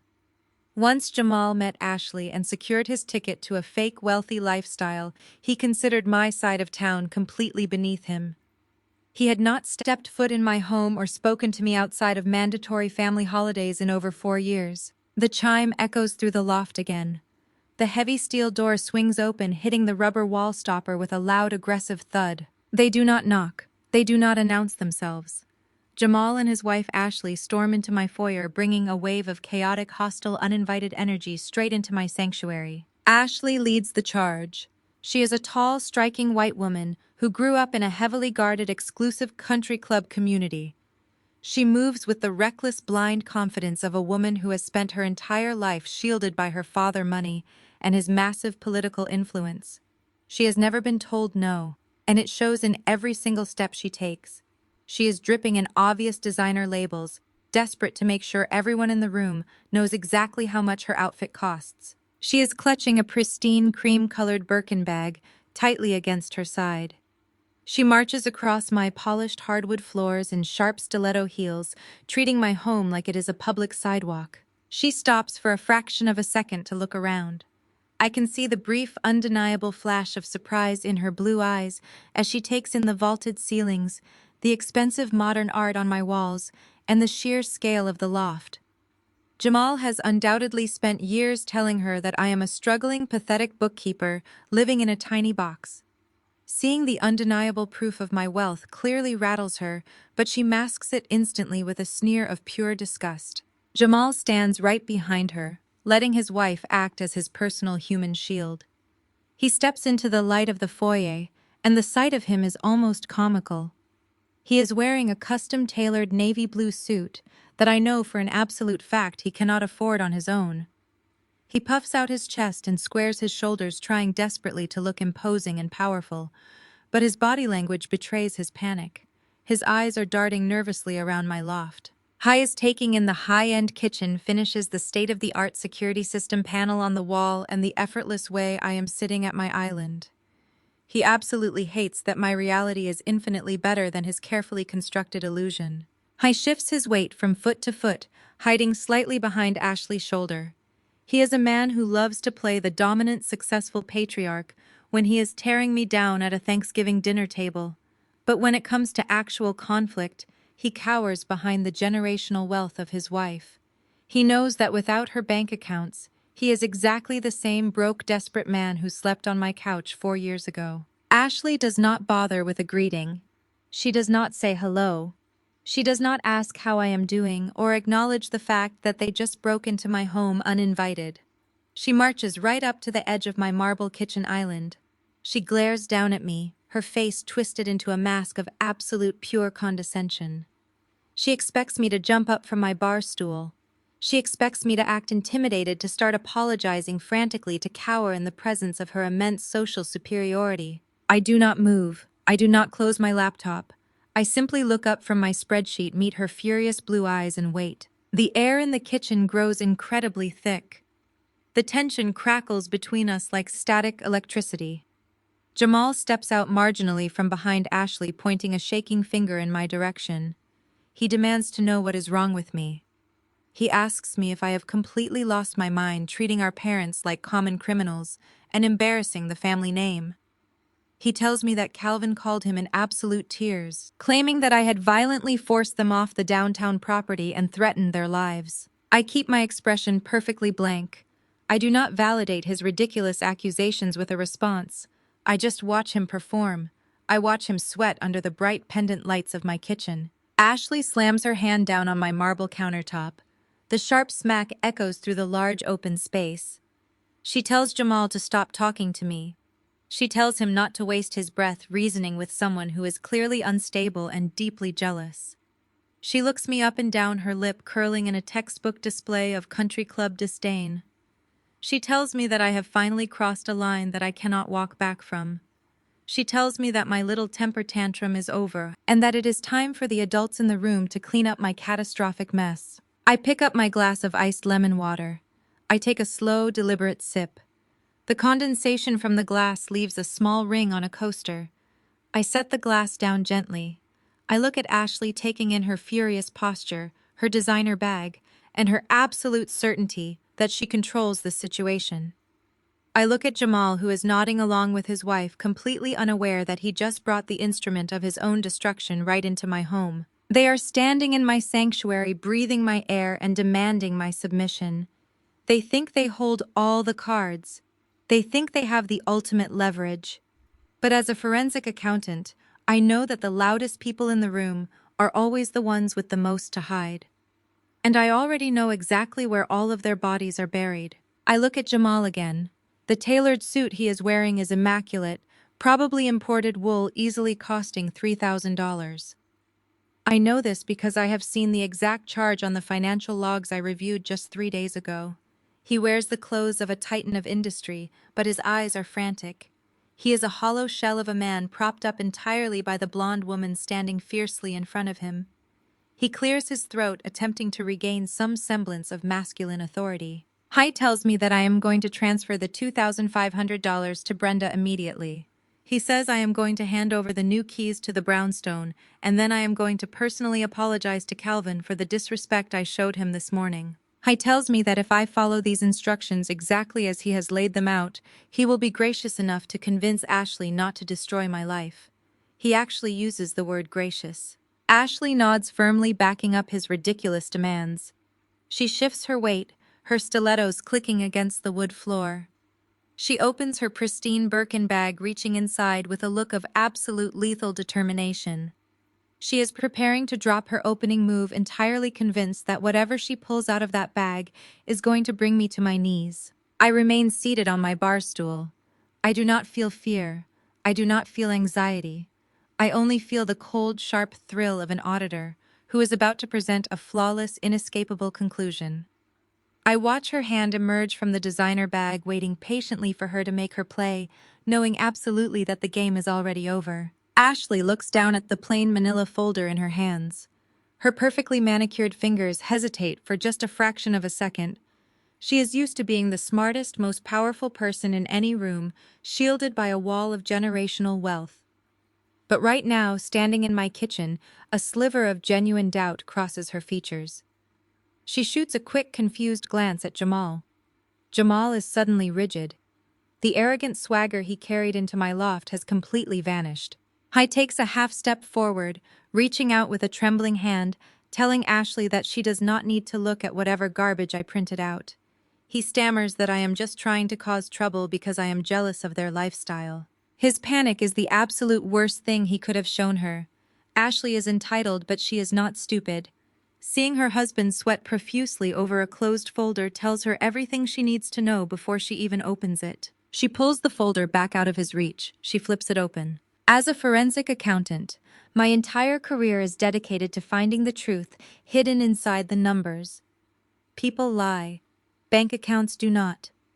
When I bought the downtown brownstone and saw how desperately Calvin and Brenda were bleeding money, I got curious. I wondered how my older brother Jamal was supposedly keeping his massive real estate empire afloat while the rest of the family was drowning in debt. So I did what I do best. I followed the paper trail. I dug into public records, examined his shell companies, and traced the wire transfers. The documents I just handed Ashley map out the exact surgical destruction of her personal wealth. I watched the color completely drain from Ashley's face. Her blue eyes dart back and forth, scanning the highlighted spreadsheets and bank statements I organized chronologically for her viewing pleasure. The pages prove without a shadow of a doubt that Jamal never built a successful real estate empire. Every single one of his commercial properties is highly overleveraged, underwater, or actively facing foreclosure. But the most damning document in the folder is the transfer log. It proves that for the past 2 years, Jamal has been secretly draining Ashley Private Trust Fund. I watch Ashley read the exact amounts. I made sure to highlight them in bright yellow so she would not miss a single cent. She sees the wire transfers Jamal initiated from her family money to pay for Calvin-leased Mercedes. She sees the massive payments routed directly to Brenda luxury credit cards to fund her high society church luncheons. She sees the 5-figure invoices for Chloe designer wardrobe and private school tuition.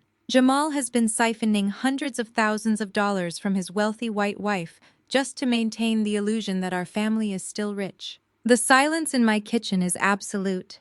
It is so heavy it feels like it might crack the marble countertops.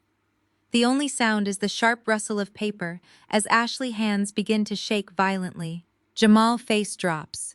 His fake confidence shatters into a million pieces right there on my hardwood floor. He reaches out again, desperately trying to grab the folder from his wife. He is babbling now, his voice high-pitched and terrified. He swears that those documents are fake. He claims that I fabricated them out of spite because I want to ruin his marriage. He begs her to look at him, promising that he can explain everything. Ashley does not look at the documents anymore. She turns her head slowly. She looks at her husband. Her eyes are wide with a terrifying silent realization. She sees the panic sweating through his custom suit. She knows the numbers are real. She realizes that the man she married is not a titan of industry. He is a parasite who used her as a human ATM to fund his parents' fraudulent lifestyle. Without a single word, without any hesitation, Ashley raises her right hand and slaps Jamal across the face. The impact is ferocious. It is so hard it echoes off my vaulted ceilings like a gunshot. Jamal stumbles backward, his leather shoes slipping on the polished wood. He grabs his left cheek, his eyes wide with absolute shock. The red imprint of her hand blooms instantly across his skin. Ashley screams at him. She does not use her polite, condescending country club voice anymore. She unleashes a primal, furious scream that vibrates through the entire loft.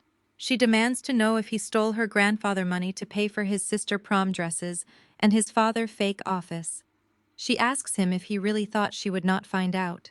Jamal tries to reach for her, his hands out in a placating gesture. He pleads with her, tears welling in his eyes. He tells her he was going to pay it all back as soon as his next big commercial deal closed. He begs her to let him explain the cash flow issues. Ashley shoves him away with such force he hits the heavy steel front door. She points a shaking finger right between his eyes. She tells him that she is calling her father right now. She tells him that her family lawyers are going to freeze every single asset he has his name on. She promises him with a voice as cold as ice that he is going to federal prison for wire fraud and embezzlement. She does not look back at me. She does not apologize for the cease and desist letter she slammed on my counter earlier. She just turns on her stiletto heel, pulls the heavy steel door open, and storms out of my loft. The door slams shut behind her, the sound vibrating through the walls. Jamal is left standing in my foyer. He is breathing heavily, his chest heaving under his expensive suit. He looks completely destroyed. His marriage, his financial safety net, and his entire fake reality just violently imploded in under 3 minutes. I walk over to my custom wine rack. I pull down a bottle of vintage Cabernet. I uncork it smoothly, the pop of the cork sounding incredibly cheerful in the tense room. I pour myself a generous glass, watching the dark red wine swirl against the crystal. Jamal turns to me. His eyes are wild, filled with tears of absolute panic and rage. He points a shaking finger at me. He screams that I am a monster. He screams that I am a sick, vindictive woman who just destroyed his entire life for no reason. He asks me how I could do this to my own blood. I take a slow, appreciative sip of my wine. The taste is incredibly rich, layered with notes of dark cherry and oak. I look at my brother. I look at the man who ghosted my graduation, who enabled my abuse, who demanded I pay for a party I was not invited to, and who tried to intimidate me in my own home. I lower my glass. I keep my voice perfectly level. I tell him to check his own bank accounts before he tries to audit my life. Jamal stares at me, his mouth opening and closing silently. He realizes there is absolutely nothing he can say or do to hurt me anymore. I am untouchable. He turns around, grabs the door handle, and runs out into the hallway, desperate to chase after a wife who will never speak to him again. I walk over to the front door. I engage the deadbolt. I punch a new sequence of numbers into the security keypad, officially erasing my brother from my home and my life. I walk back to my kitchen island, pick up my glass of vintage Cabernet, and take a long, deep breath. My parents have officially lost their cash cow. Jamal can no longer siphon money from his wealthy white wife to fund Calvin and Brenda's ridiculous facade. They are completely cut off. They have no office. They have no secret benefactor. They are entirely out of options. But I know Brenda. I know Calvin. I know that their obsession with their social image in the Atlanta community is a sickness that defies all logic. Despite losing the downtown brownstone, despite knowing that Jamal marriage and bank accounts have just violently imploded, I know they will not cancel Chloe Sweet 18. Canceling the party would mean admitting defeat. It would mean confessing to their high society church friends that they are broke. So they will push forward. They will walk right up to the edge of the financial cliff and jump off, all for the sake of a few photos and a fake reputation. And I will be there to watch them fall. Saturday arrives with the thick, suffocating humidity that only Atlanta can produce in the dead of summer. I spend the morning not in a state of anxiety, but in a state of absolute peaceful preparation. I go for a long run through Piedmont Park. I drink my green juice. I visit my personal stylist for a flawless silk press. I am preparing for a social execution, and I intend to look spectacular for the occasion. The venue they chose is the Buckhead Heritage Club. It is an old, deeply established venue that caters exclusively to the city elite. Getting a Saturday night booking here requires a massive, non-refundable deposit and a verified social pedigree. I know the exact amount required because my forensic accounting firm handles the financial auditing for the hospitality conglomerate that manages this specific property. Brenda and Calvin did not just rent a small hall. They rented the grand ballroom, a cavernous space with crystal chandeliers, sweeping velvet curtains, and a wraparound balcony. They are projecting a level of generational wealth that they do not possess. I pull up to the valet stand in my paid-off luxury sedan. I step out wearing a tailored emerald green designer gown that cascades perfectly to the floor. The rich color is striking against my dark skin. I pair it with diamond drop earrings I bought myself after my last major corporate promotion. I do not look like a scapegoat. I do not look like the disposable daughter who was deemed unfit for their high society image. I look like a predator walking into a very expensive trap. I walk up the sweeping marble staircase. The heavy bass of a popular hip-hop track vibrates through the thick floorboards. I bypass the crowded guest check-in table completely. The host tries to stop me stepping forward and politely asking for my printed invitation. I do not argue. I simply reach into my emerald clutch and produce a solid black embossed corporate VIP card. The host scans the barcode with his tablet. His eyes widen instantly as the system flags me as a senior partner of the venue corporate sponsor. He immediately steps aside, unhooks the red velvet rope, and signals a floor manager to escort me inside. I step into the grand ballroom. The sheer, unadulterated financial recklessness on display is staggering. As a forensic accountant, my brain automatically begins running a real-time ledger. I look at the towering centerpieces of imported white orchids and hydrangeas on every single table. I calculate at least $15,000 in floral arrangements alone. I see the custom LED dance floor flashing Chloe name in swirling cursive letters.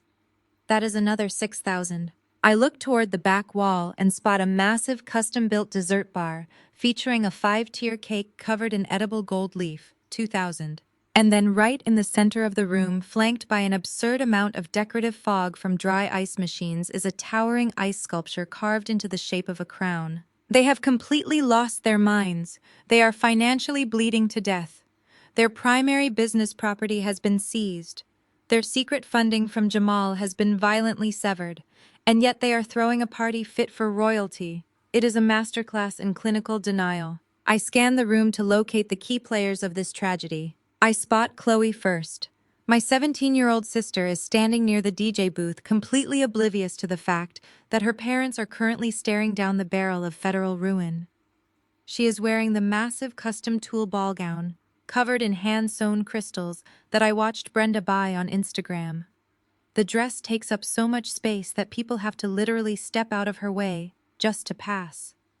Chloe is taking endless selfies with her phone held high, ordering her friends around like paid staff, and complaining loudly to the hired photographer that the ambient lighting is not complementing her cheekbones. She is a monument to spoiled entitlement dancing on the deck of a sinking ship. Next, I locate Calvin. My father is standing near the premium open bar. He is wearing a rented velvet tuxedo jacket that is slightly too tight across his broad shoulders.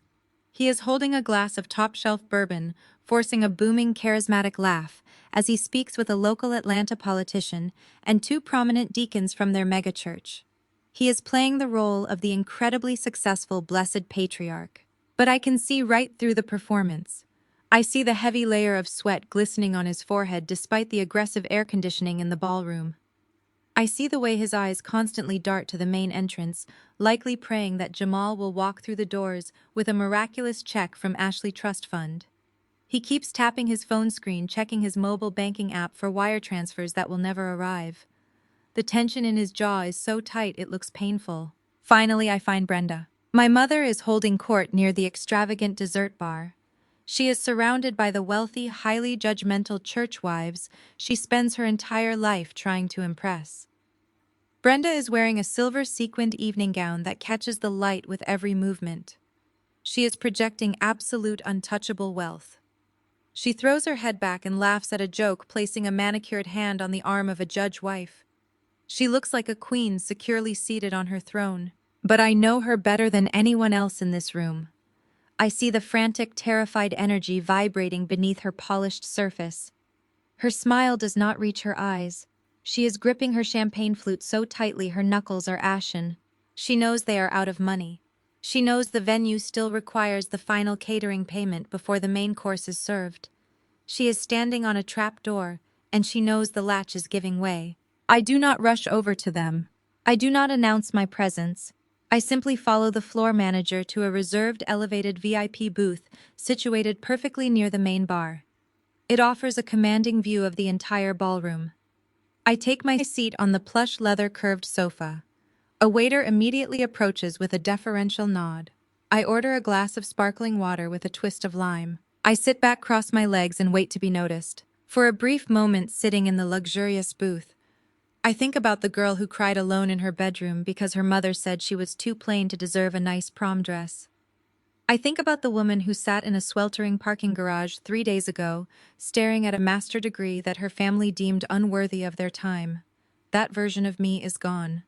The woman sitting in this booth is forged from numbers, facts, and an unbreakable sense of self-worth. I watch the intricate social dance of affluent African-American Atlanta society playing out on the floor below me. The networking, the subtle displays of status, the loud declarations of being highly favored. It is an ecosystem built entirely on appearances. Brenda and Calvin sacrifice their relationship with their oldest daughter just to maintain their standing in this room.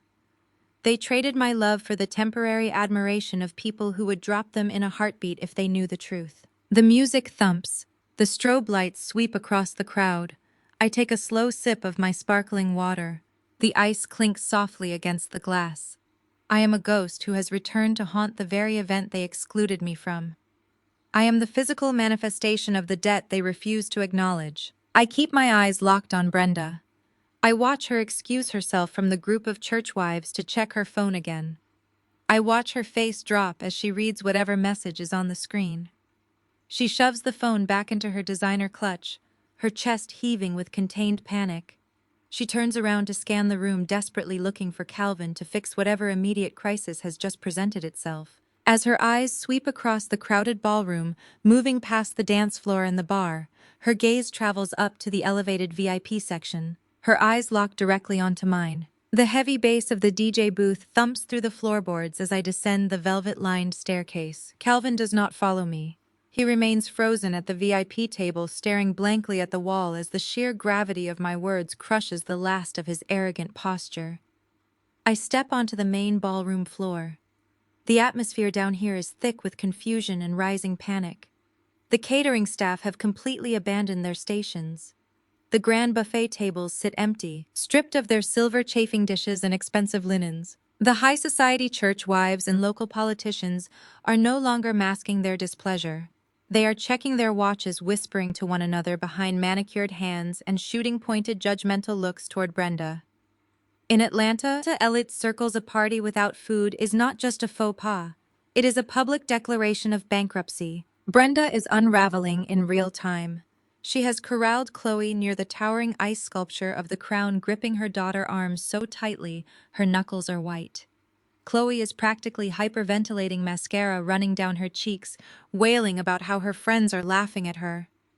Brenda is frantically dialing her phone, undoubtedly leaving desperate voicemails for Jamal, begging for the trust fund money that Ashley just permanently locked down. I do not walk toward my mother. I do not walk toward the exit. I walk with steady, deliberate purpose directly toward the elevated DJ booth at the far end of the room. The DJ is a young guy wearing expensive headphones, nodding his head to the heavy beat of a trap track. He does not notice me until I step right up to his soundboard. I reach into my emerald clutch. I pull out a crisp, brand new $100 bill. I place it flat on his mixing deck. I lean over the equipment, looking him right in the eyes, and tap my finger on the $100 bill. I tell him to cut the music and hand me the microphone. He looks at the cash, looks at my designer gown, and makes a very smart business decision. He slides the $100 bill into his pocket, hits a slider on his soundboard, and the heavy pulsing music instantly dies out. The sudden silence in the grand ballroom is deafening.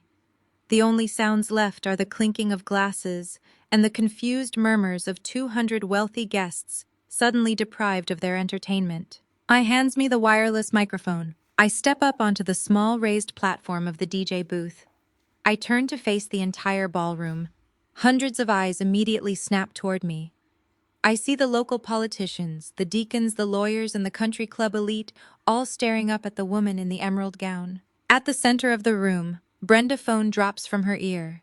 She stares at me, her mouth hanging slightly open, absolute horror washing over her face. She knows exactly who I am, and she knows exactly what I am capable of doing. Chloe stops crying and stares at me in shock. Up in the VIP section, Calvin grips the railing, looking down like a man watching a firing squad assemble. I bring the microphone to my lips. I do not shout. I do not let my voice waver. I speak with the clear, sharp authority of a professional delivering an unsealable audit. Good evening, everyone, I say, my voice echoing off the crystal chandeliers and the high-arched ceilings. I know you are all wondering why the catering staff has packed up the dinner service, and I know you are wondering why the music has stopped. I apologize for the interruption, but as the eldest daughter of this family, I realized I had not yet presented my sister with her birthday gift. Brenda takes a frantic step forward, raising her hand, trying to signal the security guards to intervene, but the guards are standing down. They saw my VIP corporate credentials. They think I am supposed to be speaking. I wanted to give Chloe something truly special for her 18th birthday. I continue projecting my voice across the silent room.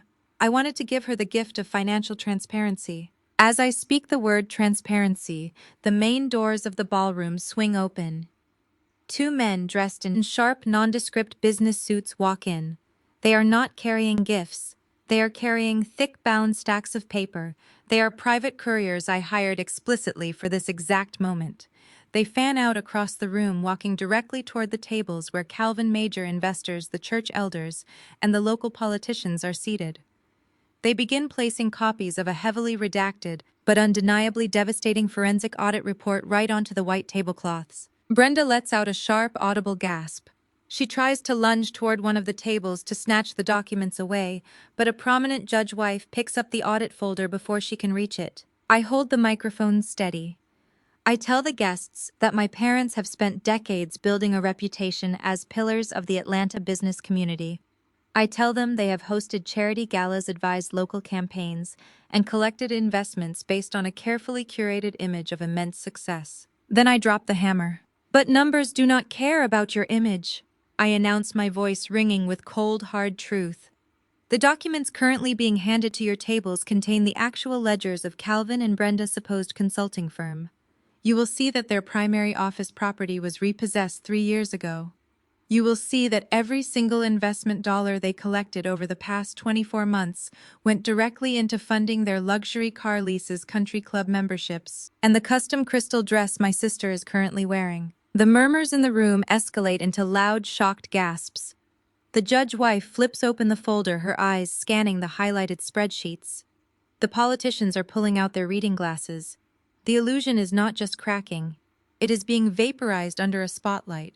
Calvin yells down from the balcony, his voice cracking with panic, telling everyone not to listen to me, claiming the documents are fabricated by a jealous, estranged daughter. I look up at him, I smile. I tell the room that I am a senior forensic accountant, and I assure them that every single number in those folders has been independently verified.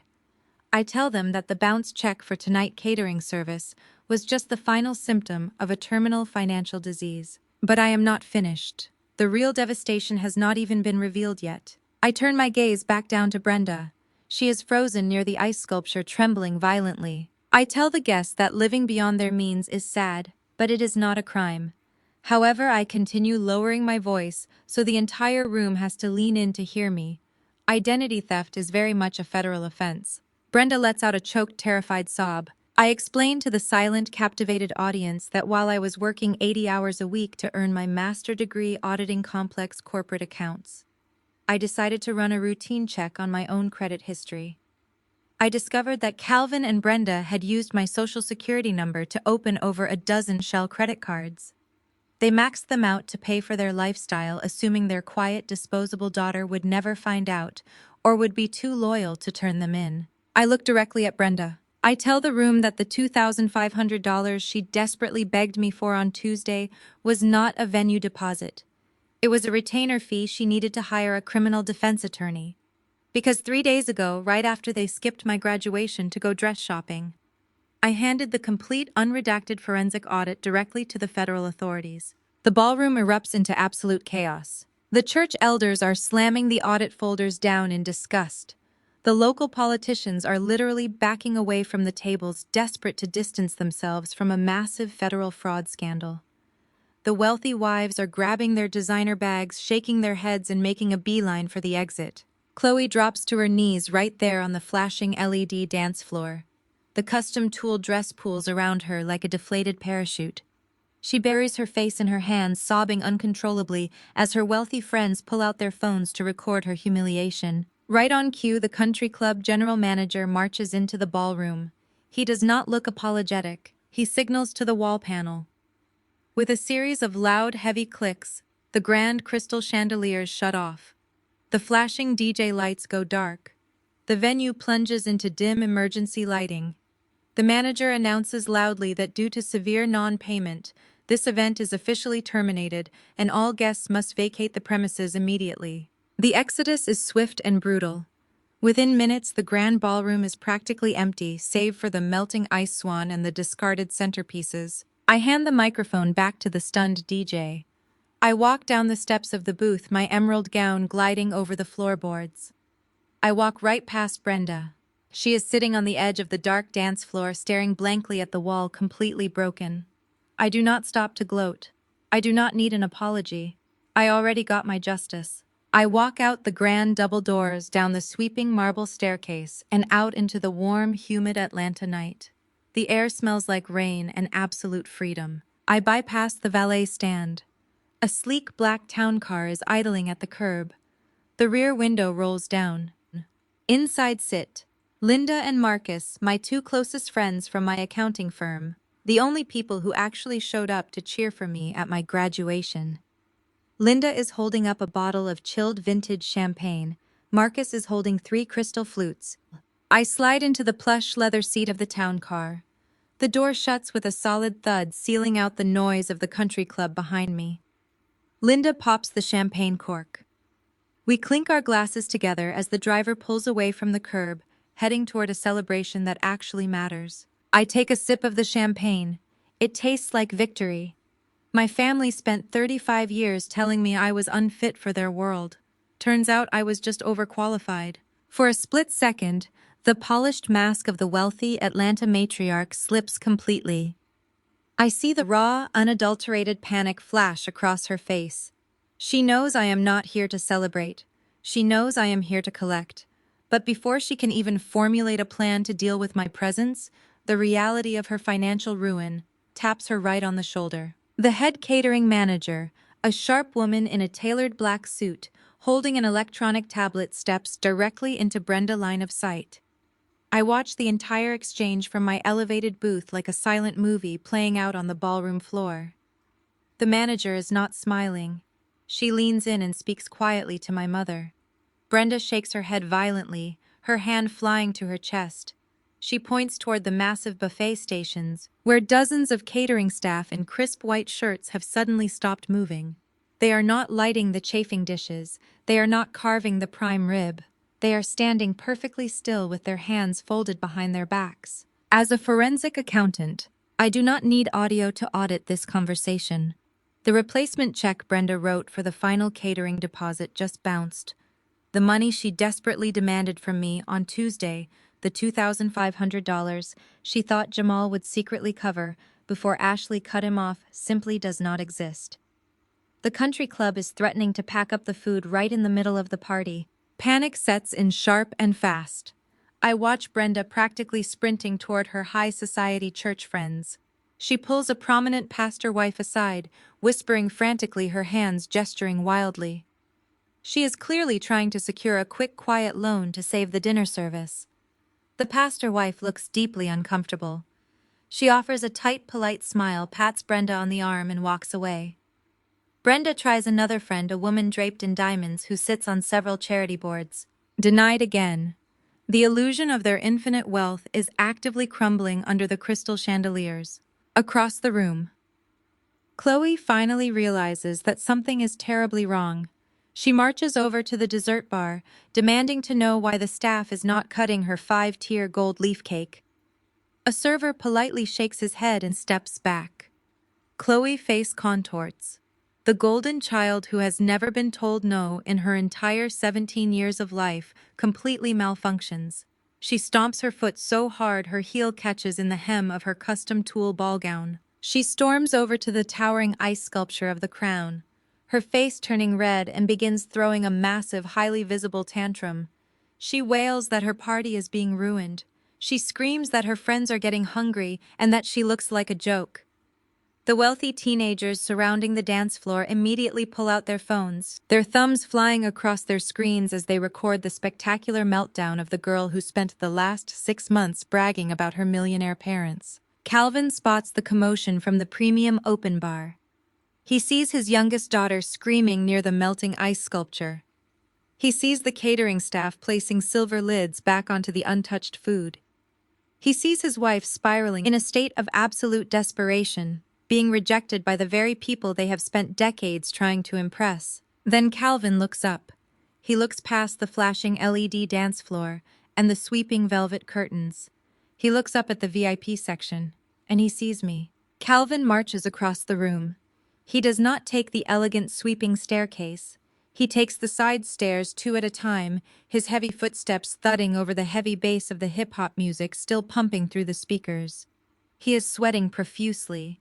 The confident, arrogant swagger he displayed on the porch of the downtown brownstone just a few days ago is completely gone. He looks like a cornered, desperate animal. He bypasses the other reserved tables and comes straight to my booth. He does not ask for permission to enter my space. He leans over my small cocktail table, planting his large hands firmly on the pristine white linen tablecloth. He tries to use his physical size to intimidate me, looming over my seated figure. I can smell the cheap cologne mixed with the sharp scent of top-shelf bourbon and pure fear rolling off his breath. His rented velvet tuxedo jacket is straining across his shoulders, the fabric dark with sweat under the arms. He keeps his voice low, a harsh, ragged whisper, his teeth gritted together so the other VIP guests do not notice his rage. He tells me that he knows I have the money. He tells me that the caterers are about to pull the food and embarrass this entire family in front of half the city of Atlanta. He says that the pastors, the investors, and the local politicians are all sitting downstairs waiting to eat, and that if the catering manager pulls those trays, his business reputation will be completely destroyed. He points a shaking finger at my designer emerald gown. He demands that I take out my phone right this second. He orders me to log into my banking application and wire the $2,500 directly to the venue management account. He tells me to stop acting like a petty, jealous child and do my duty for this family. I do not shrink back. I do not break eye contact. I sit perfectly upright in the plush leather booth. I reach out with steady hands and pick up my glass of sparkling water. I take a slow, unbothered sip. The slice of lime bumps gently against my lip. I set the crystal glass back down on the coaster, perfectly aligning it. I look up at the man who ghosted my graduation. I look at the man who called me a disrespectful little girl while squatting in a building I owned. I look at the man who thought my only purpose on this earth was to act as an invisible ATM for his golden child. I tell him that I already paid my contribution to this party when I sent Brenda that $3 on Tuesday. Calvin's face turns a dangerous, volatile shade of red. The veins in his neck bulge against his tight collar. He leans in even closer, invading my personal space, his eyes wide with a terrifying mixture of fury and absolute desperation. He tells me that this is my very last warning. He tells me that I am playing a dangerous game with people who can ruin my life. He promises me that if I do not pay this catering bill right now, if I sit here and let my sister be humiliated on her 18th birthday, the consequences will be severe. He takes a deep, ragged breath and delivers his final ultimatum. He tells me that if I do not transfer the money, I am dead to them forever. He promises that they will never speak to me, never acknowledge me, and completely erase me from their lives. He says I will not have a mother, a father, or a family from this day forward. I look at him. I feel absolutely nothing. No sadness, no regret, no lingering desire to be loved by a man who only values my bank account. The threat of losing them is not a punishment. It is a liberation. I tell him that I am already dead to them. I tell him that I accepted my role as the disposable daughter. The exact moment I looked out from the university stage and saw 6 empty red velvet chairs. I tell him that he erased me a long time ago. But then I lean forward, matching his intensity. I lower my voice to a whisper that cuts sharper and colder than any knife. I tell him that while I might be dead to him, unfortunately for him and Brenda, the Internal Revenue Service is very much alive. Calvin freezes entirely. The angry red flush drains out of his cheeks in an instant, leaving his skin an ashen, sickly gray. The heavy sweat on his forehead seems to instantly turn to ice. His eyes dart back and forth, expanding in sheer terror as the full weight of my words hits him. The air leaves his lungs in a sharp, stuttering gasp. His hands begin to tremble violently against the white tablecloth. I stand up from my chair. I smooth the emerald silk of my dress with slow, deliberate elegance. I look down at him, standing frozen and terrified in the dim light of the VIP booth. I tell him to enjoy the rest of the party, because it is the very last one he will ever host. I step past him, leaving him paralyzed by the bar, and begin my walk toward the grand staircase. It is time to pull the plug on the entire operation. I watch from the elevated platform as the heavy cream-colored folders land with a soft thud on the pristine white tablecloths. The sheer audacity of the moment freezes the entire grand ballroom in place. For a few agonizing seconds, nobody moves. They just stare at the thick documents sitting next to their crystal champagne flutes. Then human curiosity takes over. The wife of a prominent federal judge is the first to break the silence. She reaches out with a manicured hand and flips open the cover. The pastor of my parents' megachurch follows suit, adjusting his reading glasses to peer at the highlighted spreadsheets. The silence in the room transforms into a low, dangerous murmur as the most powerful people in Atlanta begin to read the undeniable truth. I keep my grip steady on the microphone. I look up at the VIP balcony. Calvin is gripping the brass railing so tightly his knuckles are completely white. He leans over the edge, his face contorted in absolute panic. He shouts down to the crowd, his voice cracking under the strain. He tells everyone to stop reading. He claims that I am a jealous, estranged daughter trying to ruin a beautiful family celebration with fabricated lies. He begs them to remember his pristine reputation. I insist the documents are fake. I do not let him control the narrative for a single second. I raise the microphone to my lips. My voice cuts through his frantic shouting with effortless authority. I introduce myself properly to the room. I state my full name and my credentials as a senior forensic accountant. I inform the stunned audience that every single number in those folders has been independently verified and legally sourced. I tell them that the man shouting from the balcony has not closed a legitimate business deal in over 3 years.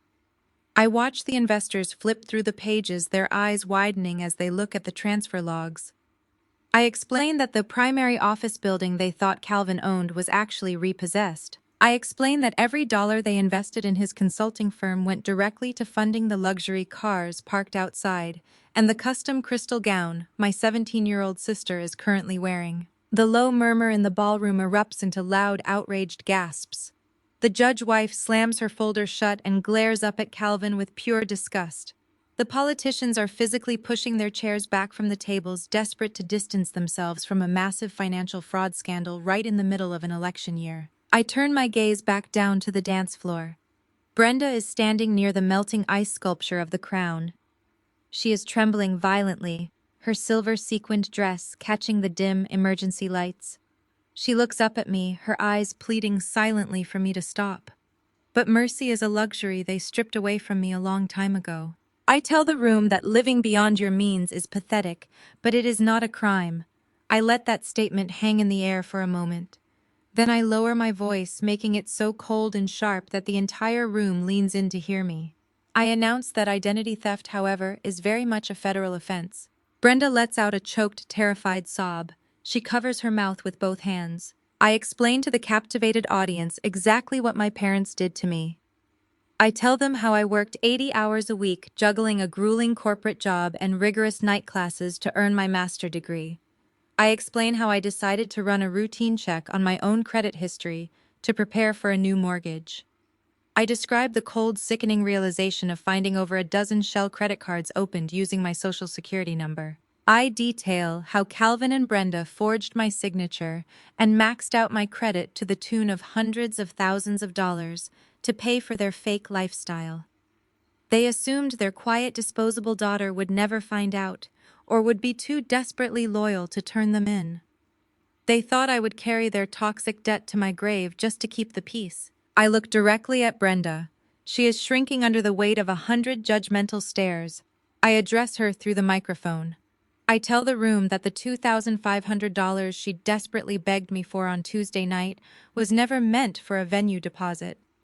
I reveal that the money was actually a frantic attempt to secure a retainer fee for a high-profile criminal defense attorney. I pause, watching the absolute terror wash over my parents' faces.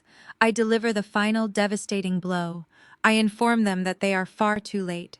I tell them that 3 days ago, right after they skipped my graduation ceremony to go dress shopping in Buckhead, I walked into a federal building.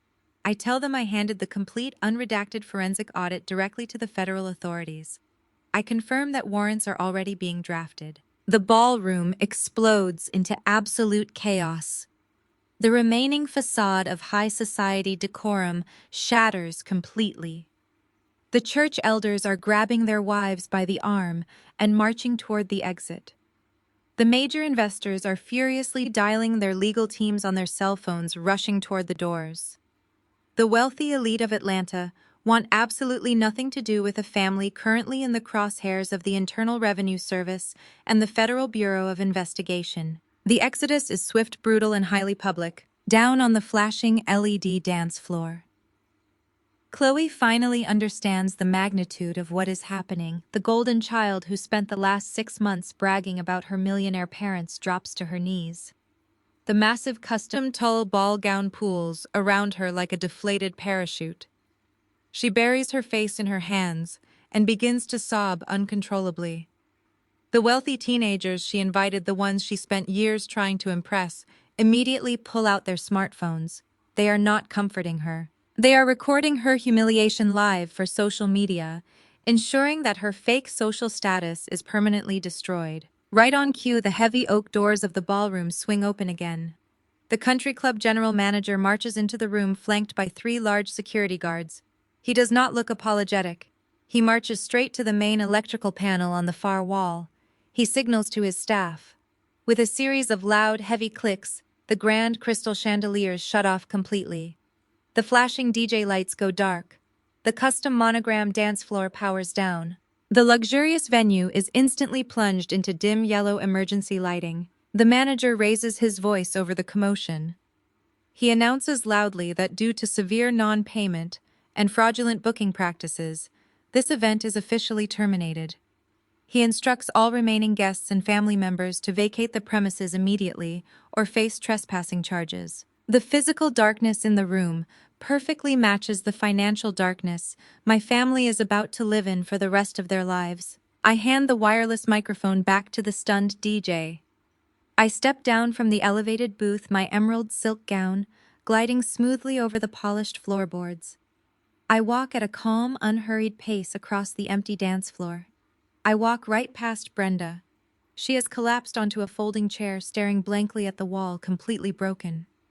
She reaches out a trembling hand toward me as I pass, trying to grab the fabric of my dress. She whispers my name, begging me to help her. I do not stop. I do not look down at her. I do not need an apology, and I certainly do not need closure from people who view me as collateral damage. I already got my justice. I push open the grand double doors and walk down the sweeping marble staircase. I step out into the warm, humid Atlanta night. The heavy summer air smells like rain and absolute freedom. I bypass the crowded valet stand where panicked guests are desperately waiting for their luxury cars. I walk toward the edge of the circular driveway where a sleek black town car is idling quietly at the curb. As I approach, the rear window rolls down smoothly. Inside the spacious cabin sit Linda and Marcus, my two closest friends and colleagues from my accounting firm. They are the only people who actually showed up to cheer for me at my graduation ceremony. They are the people who celebrated my late-night study sessions and supported me when I felt completely alone. They are my real chosen family. Linda flashes a brilliant smile and holds up a bottle of chilled vintage champagne. Marcus is holding 3 crystal flutes ready for a toast. I slide into the plush leather seat of the town car. I pull the heavy door shut, sealing out the noise, the chaos, and the toxicity of the country club behind me. The lock engages with a solid, reassuring thud. Linda pops the champagne cork. The sound is joyful and bright. She pours the bubbling golden liquid into the crystal flutes and hands one to me. We raise our glasses together as the driver pulls smoothly away from the curb, heading toward the city's skyline for a celebration that actually matters. We clink our glasses in unison. I take a slow, appreciative sip of the champagne. The crisp, cool taste washes over me. It tastes exactly like victory. It tastes like vindication. I lean back against the comfortable leather seat and watch the city lights blur past the tinted window. My family spent 35 years telling me I was entirely unfit for their world. Turns out I was just overqualified. The champagne bubbles dance on my tongue as the sleek black town car navigates through the vibrant Atlanta traffic. Marcus and Linda are sitting across from me, their faces glowing with a mixture of absolute awe and deep respect. Marcus shakes his head slowly, letting out a low whistle that cuts through the quiet hum of the engine. He tells me he has witnessed dozens of corporate takeovers and hostile boardroom audits in his career, but he has never seen an empire dismantled with such ruthless precision.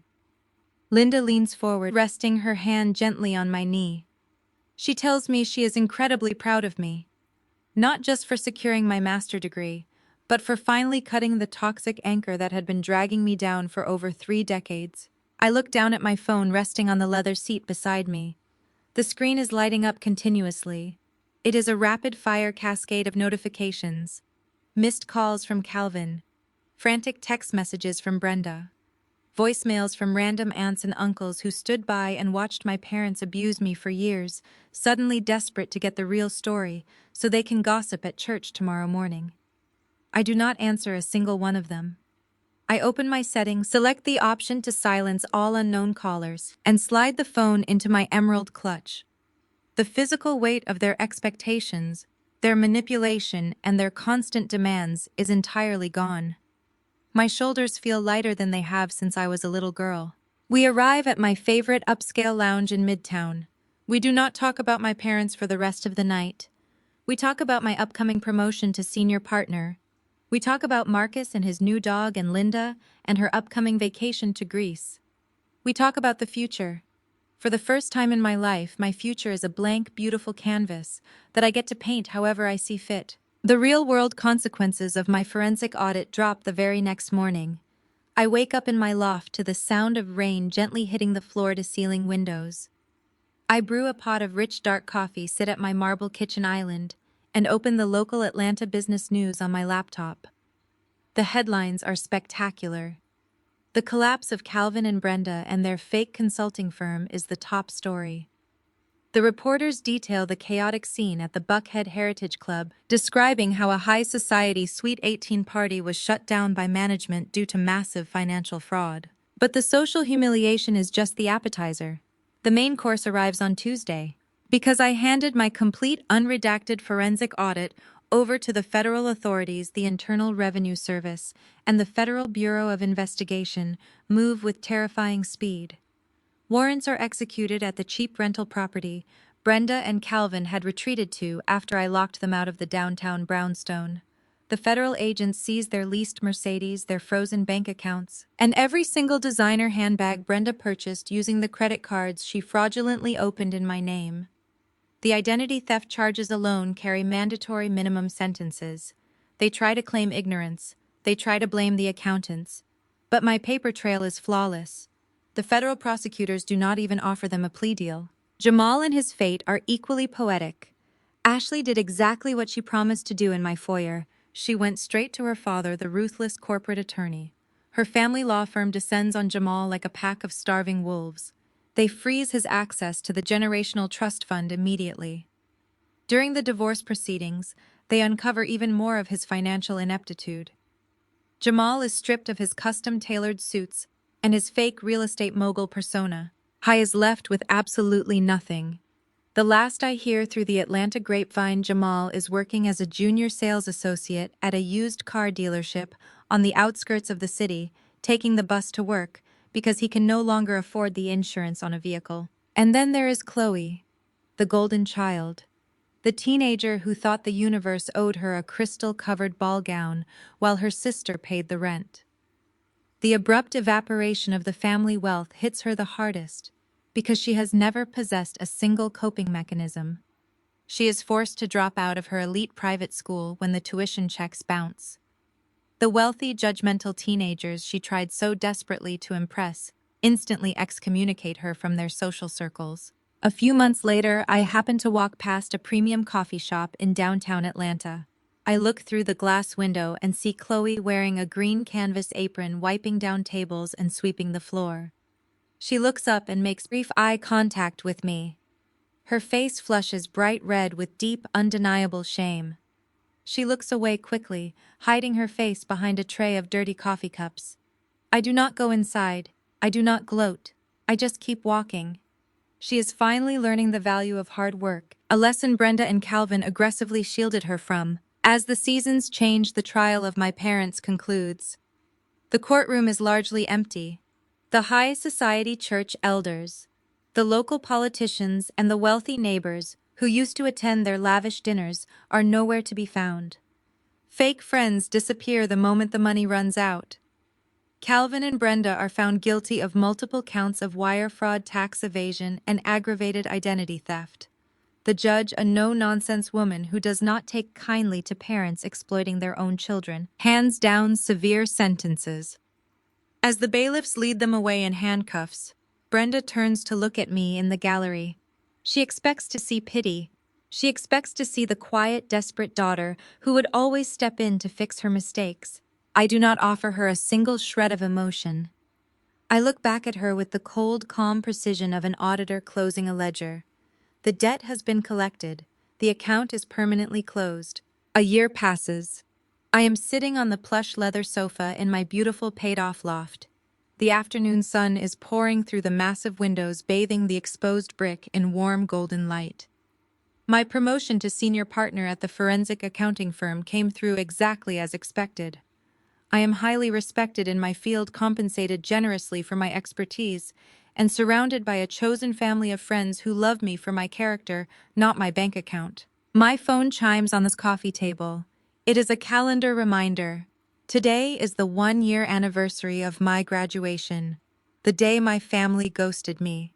The day I realized I was fighting for a seat at a table that was actively poisoning me. I stand up and walk over to the custom framing display on my living room wall. Hanging right in the center, perfectly illuminated by a gallery light, is my Master of Science in Forensic Accounting.